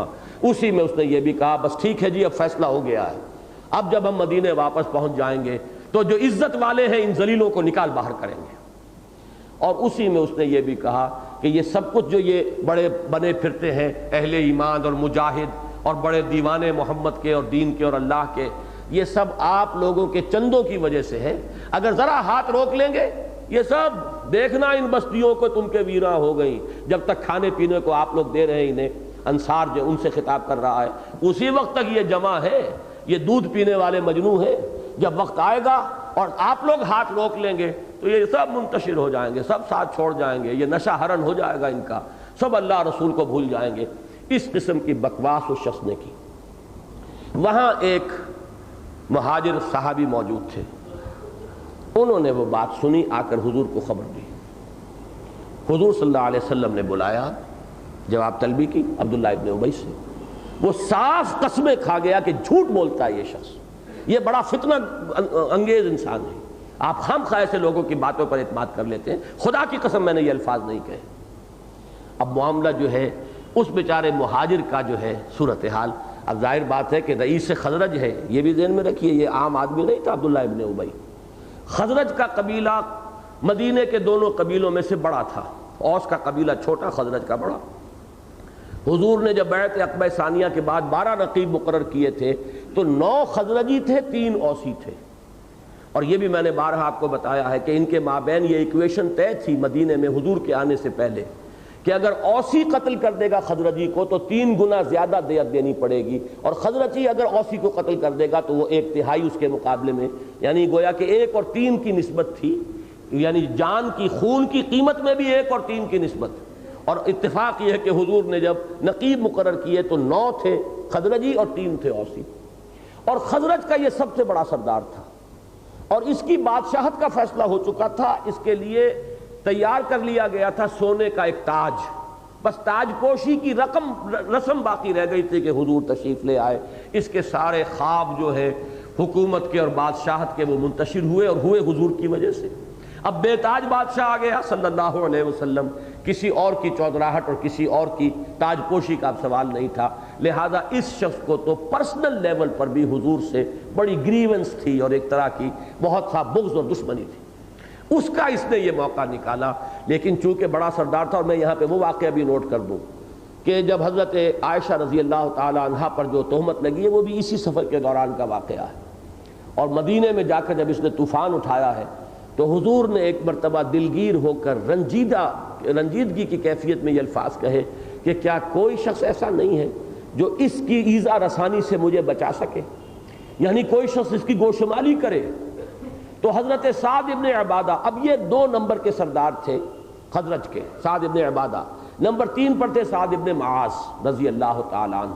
سعد ابن عبادہ بھی مومن صادق تھے، انہوں نے اس وقت حضور سے یہ عرض کیا تھا حضور اس شخص کے معاملے میں ذرا نرمی برتیے، حکمت عملی کا ثبوت دیجئے، یہ ہمارے ہاں کا بہت بڑا سردار ہے، اور ہم تو اس کی تاج پوشی کی تیاری کر چکے تھے جب آپ تشریف لائے ہیں، تو ذرا اس کے معاملے میں احتیاط کی ضرورت ہے، یعنی اس کے خلاف کوئی براہ راست اقدام جو ہے ہو سکتا ہے کہ خزرج کی عصبیت جو ہے بھڑک اٹھے، اور جو لوگ ان میں سے ابھی نئے ایمان لائے ہیں وہ جو ہے کسی فتنے کا شکار بن جائے، لہذا آپ ذرا اس کے معاملے میں نرمی کریں۔ تو اب ظاہر بات ہے کہ جب مجلس میں آ کر وہ قسمیں کھا گیا کہ میں نے تو یہ الفاظ نہیں کہے، تو اب وہ بیچارہ جو مسلمان تھا جس نے آ کر حضور کو یہ رپورٹ، صحیح رپورٹ پہنچائی تھی، اس کی پوزیشن خراب ہوئی، آکورڈ ہو گئی کہ اب وہ کیا کہیں۔ حضور صلی اللہ علیہ وسلم نے بھی سکوت کو مناسب سمجھا، اس پر یہ آیتیں نازل ہوئی جس نے اس مومن کی صداقت کے اوپر مہر تصدیق ثبت کی، اور اس رئیس المنافقین کی جو باتیں تھیں ان کو یہاں پر اللہ تعالیٰ نے بیان کر فرما دیا خود۔ اب پڑھ لیجئے ان الفاظ کو، ہم الذین یقولون، یہی ہیں وہ لوگ جو کہتے ہیں لا تنفقوا علی من عند رسول اللہ، مت خرچ کرو ان لوگوں پر جو اللہ کے رسول کے گرد جمع ہیں، حتی ینفضوا، یہاں تک کہ وہ خود ہی منتشر ہو جائیں گے، چلے جائیں گے۔ یہ آپ لوگوں کے چندے ہیں جن پر یہ عیش کرتے ہیں، آپ لوگوں کا انفاق ہے، مدینے کے انصار نے انہیں کھلایا پلایا ہے، سمن کلبک یاکلک، اب ان کی جرتیں یہاں تک ہو گئی ہیں کہ ان کا ایک عام آدمی جو ہے ہمارے انصاری شخص کے اوپر اقدام کیا، اس نے لات مار دی اس کو، اس کے اوپر حملہ کیا۔ تو یہ الفاظ اس نے کہے، ہم الذین یقولون لا تنفقوا علی من عند رسول اللہ حتی ینفضوا وللہ خزائن السماوات والارض، حالانکہ آسمانوں اور زمین کے کل خزانے تو اللہ ہی کے ہاتھ میں ہیں، ولکن المنافقین لا یفقہون، لیکن ان منافقین کو تفقہ اور فہم اور صحیح جو ہے سمجھ وہ حاصل نہیں۔ یہ تو اللہ تعالیٰ کی طرف سے ہے، وہ اللہ کی طرف سے ہے، یہ سارا انتظام اللہ نے توفیق دی ہے انصار کو، اللہ نے ان کے دلوں میں ڈالا ہے، اور اصل خزانہ تو اللہ کے ہاتھ میں ہے۔ انصار اگر ہاتھ روک بھی لے تو اللہ تعالیٰ اپنے رسول کی اور اس کے ساتھیوں کی کسی بھی غیبی راستے سے مدد فرمائے گا، جیسا کہ آگے چل کر سورہ طلاق میں آئے گا، وَمَن يَتَّقِ اللَّهَ، جو اللہ کا تقوی اختیار کرے گا، يَجْعَلْ لَهُ مَخْرَجًا وَيَرْزُقْهُ مِنْ حَيْثُ لَا يَحْتَسِبُ، اللہ اس کے لیے راستہ بنا دے گا اور وہاں سے رزق پہنچائے گا جہاں سے اسے گمان تک نہیں ہو۔ تو یہ اگر توفیق ملی ہوئی ہے کہ تم خرچ کر رہے ہو تو اسے اللہ کا احسان سمجھو اپنے اوپر۔ منت منہ کے خدمت سلطان ہمی کنی، منت شناسزو کہ بخدمت بداشتت، اللہ کا اگر تم کوئی اللہ کے لیے انفاق کر رہے ہو تو اللہ پر احسان نہ دھرو، بادشاہ پر احسان نہ دھرو کہ تم اس کی خدمت کر رہے ہو، بادشاہ کا احسان مانو کہ وہ تمہیں اپنی خدمت کی توفیق دے رہا ہے، اس نے تمہیں اپنی خدمت کا موقع عطا فرمایا ہے، اپنی نوکری اور چاکری کے لیے تمہیں اس نے رکھ لیا ہے، یہ اس کا احسان ہے، نہ یہ کہ تم احسان اپنا جتاؤ اللہ پر۔ اور یہ تو فرمایا وَلِلَّهِ خَزَائِنُ السَّمَاوَاتِ وَالْأَرْضِ وَلَكِنَّ الْمُنَافِقِينَ لَا يَفْقَهُونَ، یقولون کہتے ہیں، لَئِن رَجَعْنَا إِلَى الْمَدِينَةِ لَيُخْرِجَنَّ الْأَعَزُّ مِنْهَا الْأَذَلَّ، اگر ہم پہنچ گئے، چونکہ سفر میں تھے ابھی پتہ نہیں، there's many a slip between the cup and the lip، درمیان میں کیا ہو جائے، کوئی اور حادثہ ہو جائے، شاید پہنچے ہی نہ، لہذا لَئِن رَجَعْنَا، اگر لوٹ گئے، ہم پہنچ گئے اب مدینے، یقولون لَئِن رَجَعْنَا إِلَى الْمَدِينَةِ، اگر ہم لوٹ گئے اور واپس پہنچ گئے مدینے میں، لَيُخْرِجَنَّ الْأَعَزُّ مِنْهَا الْأَذَلَّ، لازم من نکال باہر کرے گا اس سے عزت والا ذلت والے کو۔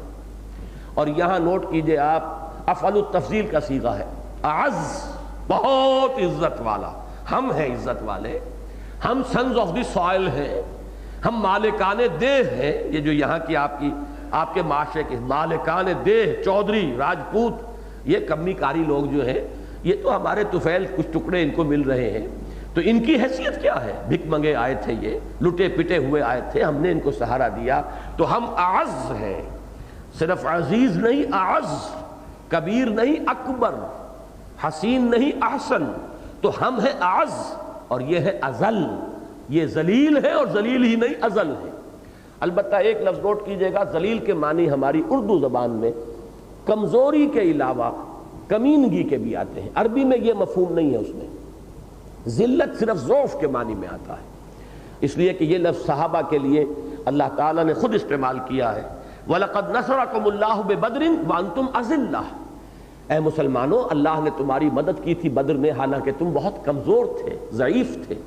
تو یہاں وہ لفظ عربی کا جب ذلیل آتا ہے تو ذہن میں رکھیے کہ آدمی ابا کرتا ہے کہ کیا صحابہ کے لیے کسی مسلمان کی زبان سے یہ لفظ نکل سکتا ہے؟ نقل کفر نہ باشد کے درجے میں بھی آدمی ہچکچاتا ہے کہ یہ لفظ نہ کہے، لیکن عربی میں جان لیجئے اس کا وہ مفہوم نہیں ہے جو اردو میں ہے۔ تو یہاں پر اس کا بھی افعل التفضیل کہ لَيُخْرِجَنَّ الْأَعَزُّ مِنْهَا الْأَذَلَّ، تو نکال باہر کریں گے عزت والے ان کو کہ جو ذلت والے ہیں۔ وَلِلَّهِ الْعِزَّةُ وَلِرَسُولِهِ وَلِلْمُؤْمِنِينَ وَلَكِنَّ الْمُنَافِقِينَ لَا يَعْلَمُونَ، حالانکہ عزت تو اللہ کے لیے ہے اور اس کے رسول کے لیے ہے اور اہل ایمان کے لیے ہے، لیکن ان منافقوں کو علم نہیں ہے۔ یہ اس فہم حقیقی سے یہ ظاہر کو دیکھ رہے ہیں، باطن ان کے سامنے ہے ہی نہیں، ان کا ظاہری ظاہر ہے، باطن کھوکھلا ہے، اندر کی آنکھ اندھی ہو چکی ہے، یہ کیا دیکھیں گے کہ عزت کس کی ہے اور کس کی نہیں ہے، حالانکہ حقیقی عزت تو اللہ کے لیے ہے، اللہ کے رسول کے لیے، اہل ایمان کے لیے ہے۔ وَلَكِنَّ الْمُنَافِقِينَ لَا يَعْلَمُونَ۔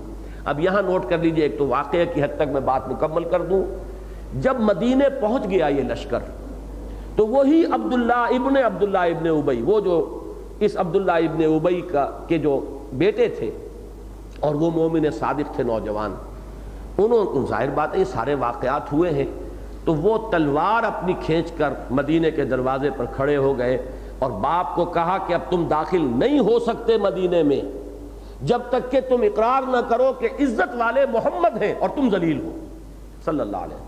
اس نے شور مچایا، لوگوں دیکھو میرا بیٹا ہو کر میرے لیے کیا کر رہا ہے، لیکن تو حضور صلی اللہ علیہ وسلم نے پھر وہ عبداللہ جو تھے ان کو روکا کہ نہیں، اس کو اندر داخل ہونے دو۔ وہ انہوں نے اپنے ایمان کا ثبوت، ایمانی حمیت اور غیرت کا پورا ثبوت جو ہے وہاں فراہم کر دیا۔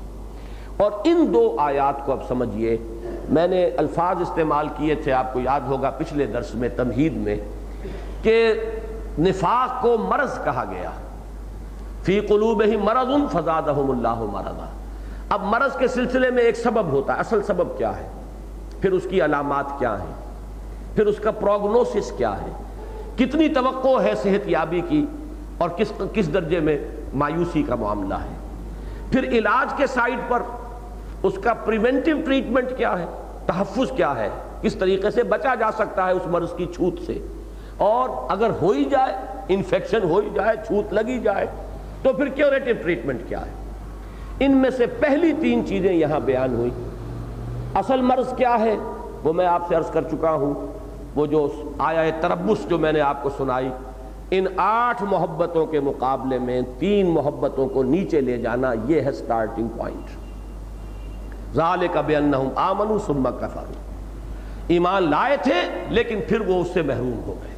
اپنی کم ہمتی، اپنی بزدلی، اپنے آپ کو اپنے ہاتھوں فتنوں میں ڈالنا، مال اور اسباب دنیاوی اور علائق دنیاوی، جس کو جمع کیا علامہ اقبال نے ایک شعر میں، یہ مال و دولت دنیا، یہ رشتہ و پیوند، بتان وہم و گما لا الہ الا اللہ۔ کہنا آسان ہے، واقعہ یہ ہے کہ یہی 5 چیزیں ہیں علائق دنیا، رشتہ و پیوند، باپ بیٹے بھائی بیوی اور رشتہ دار۔ باقی جو رشتے ہیں اس کے بعد آئیں گے، بھتیجا چچا ماموں اور بھانجا، یہ سب بات کے ہیں۔ پہلا رشتہ یہی ہے، باپ بیٹا بھائی بیوی اور پھر رشتہ دار۔ اور 3 چیزیں ہیں، مال و دولت دنیا، مال کیش یا اور ساز و سامان، نمبر 2 کاروبار تجارت، نمبر 3 جائیداد، حویلیاں اور محل اور بلڈنگیں۔ یہ مال و دولت دنیا، یہ رشتہ و پیوند، بتان وہم و گما لا الہ الا اللہ۔ کہنا آسان ہے، اس پر پورا اترنا، انہیں بتان وہم و گما سمجھنا اور اصل حقیقت جاننا اللہ کو اور اللہ کے دین کو اور اللہ کی راہ میں جہاد کو۔ بس اللہ اگر اس کی توفیق دے دے تو بیڑا پار ہے، برعکس ہو جائے تو اب گاڑی چلے گی، it's set into motion, reverse gear میں اب لگ گئی ہے۔ اب وہ پہلی سٹیج، دوسری سٹیج، پسپائی، اس میں جھوٹ اور پھر جھوٹی قسمیں اور پھر عداوت اہل ایمان سے، اور جو لوگ کے جان اور مال کی بازیاں لگا رہے ہوں، یہ اس کی سٹیجز ہیں مختلف۔ اور اس کا پروگنوسس یہ ہے کہ اس انتہا تک انسان پہنچتا ہے کہ اللہ تعالیٰ کی مغفرت سے محروم، استغفار اور شفاعت محمدی سے محروم، اور یہاں تک کہ اس کے اندر پھر دشمنی اور عداوت ہو جاتی ہے، ہم العدو فاحذرہم۔ اور آخری کردار دکھا دیا گیا عبداللہ ابن ابی کا۔ اس کا فائدہ یہ ہوتا ہے کہ ٹی بی کے فرسٹ سٹیج کے مریض کو اگر وہ سنجیدگی سے نہ لے رہا ہو اپنی بیماری کو، تو آپ کے لیے، عام معالج کے لیے پھر ضروری ہو جاتا ہے کہ اسے بتائے کہ بھائی اگر پرہیز نہیں کرو گے، علاج نہیں کرو گے، تو دیکھ لو وہ تیسری سٹیج والا جو خون تھوک رہا ہے، پھر وہاں پہنچو گے۔ تو یہ ہے کہ یہاں پر اس عبداللہ ابن ابی کا وہ کردار کھول کر رکھ دیا گیا کہ جان لو یہ جو معاملہ ہے، یہ ترازو کو ذرا سا تم نے جھکا دیا ہے ان 8 محبتوں کی طرف، لیکن اس کی آخری منزل عبداللہ ابن ابی کا کردار ہے۔ یہ ہے اس کا پروگنوسس، یہ ہے اس کی ہلاکت، اس کی تباہ خیزی، تباہ ناکی جو ہے وہ یہ۔ تو مرض کے ان تمام معاملات کو تو یہاں بیان کر دیا، علامات میں جھوٹ اور جھوٹی قسمیں، اور اس کا سبب وہ، اور آخری انجام یہ۔ اب 2 چیزیں باقی رہ گئیں، کیوریٹیو ٹریٹمنٹ اور پریونٹیو ٹریٹمنٹ۔ یہ ان 3 آیات میں ہے کہ جو دوسرے رکوع کی جو 3 آیات ہیں جن پر دوسرا رکوع مشتمل ہے۔ انشاءاللہ یہ ہم اب آئندہ ہفتے کو پڑھیں گے۔ بارک اللہ لی ولکم فی القرآن العظیم ونفعنی وإیاکم بالآیات والذکر الحکیم۔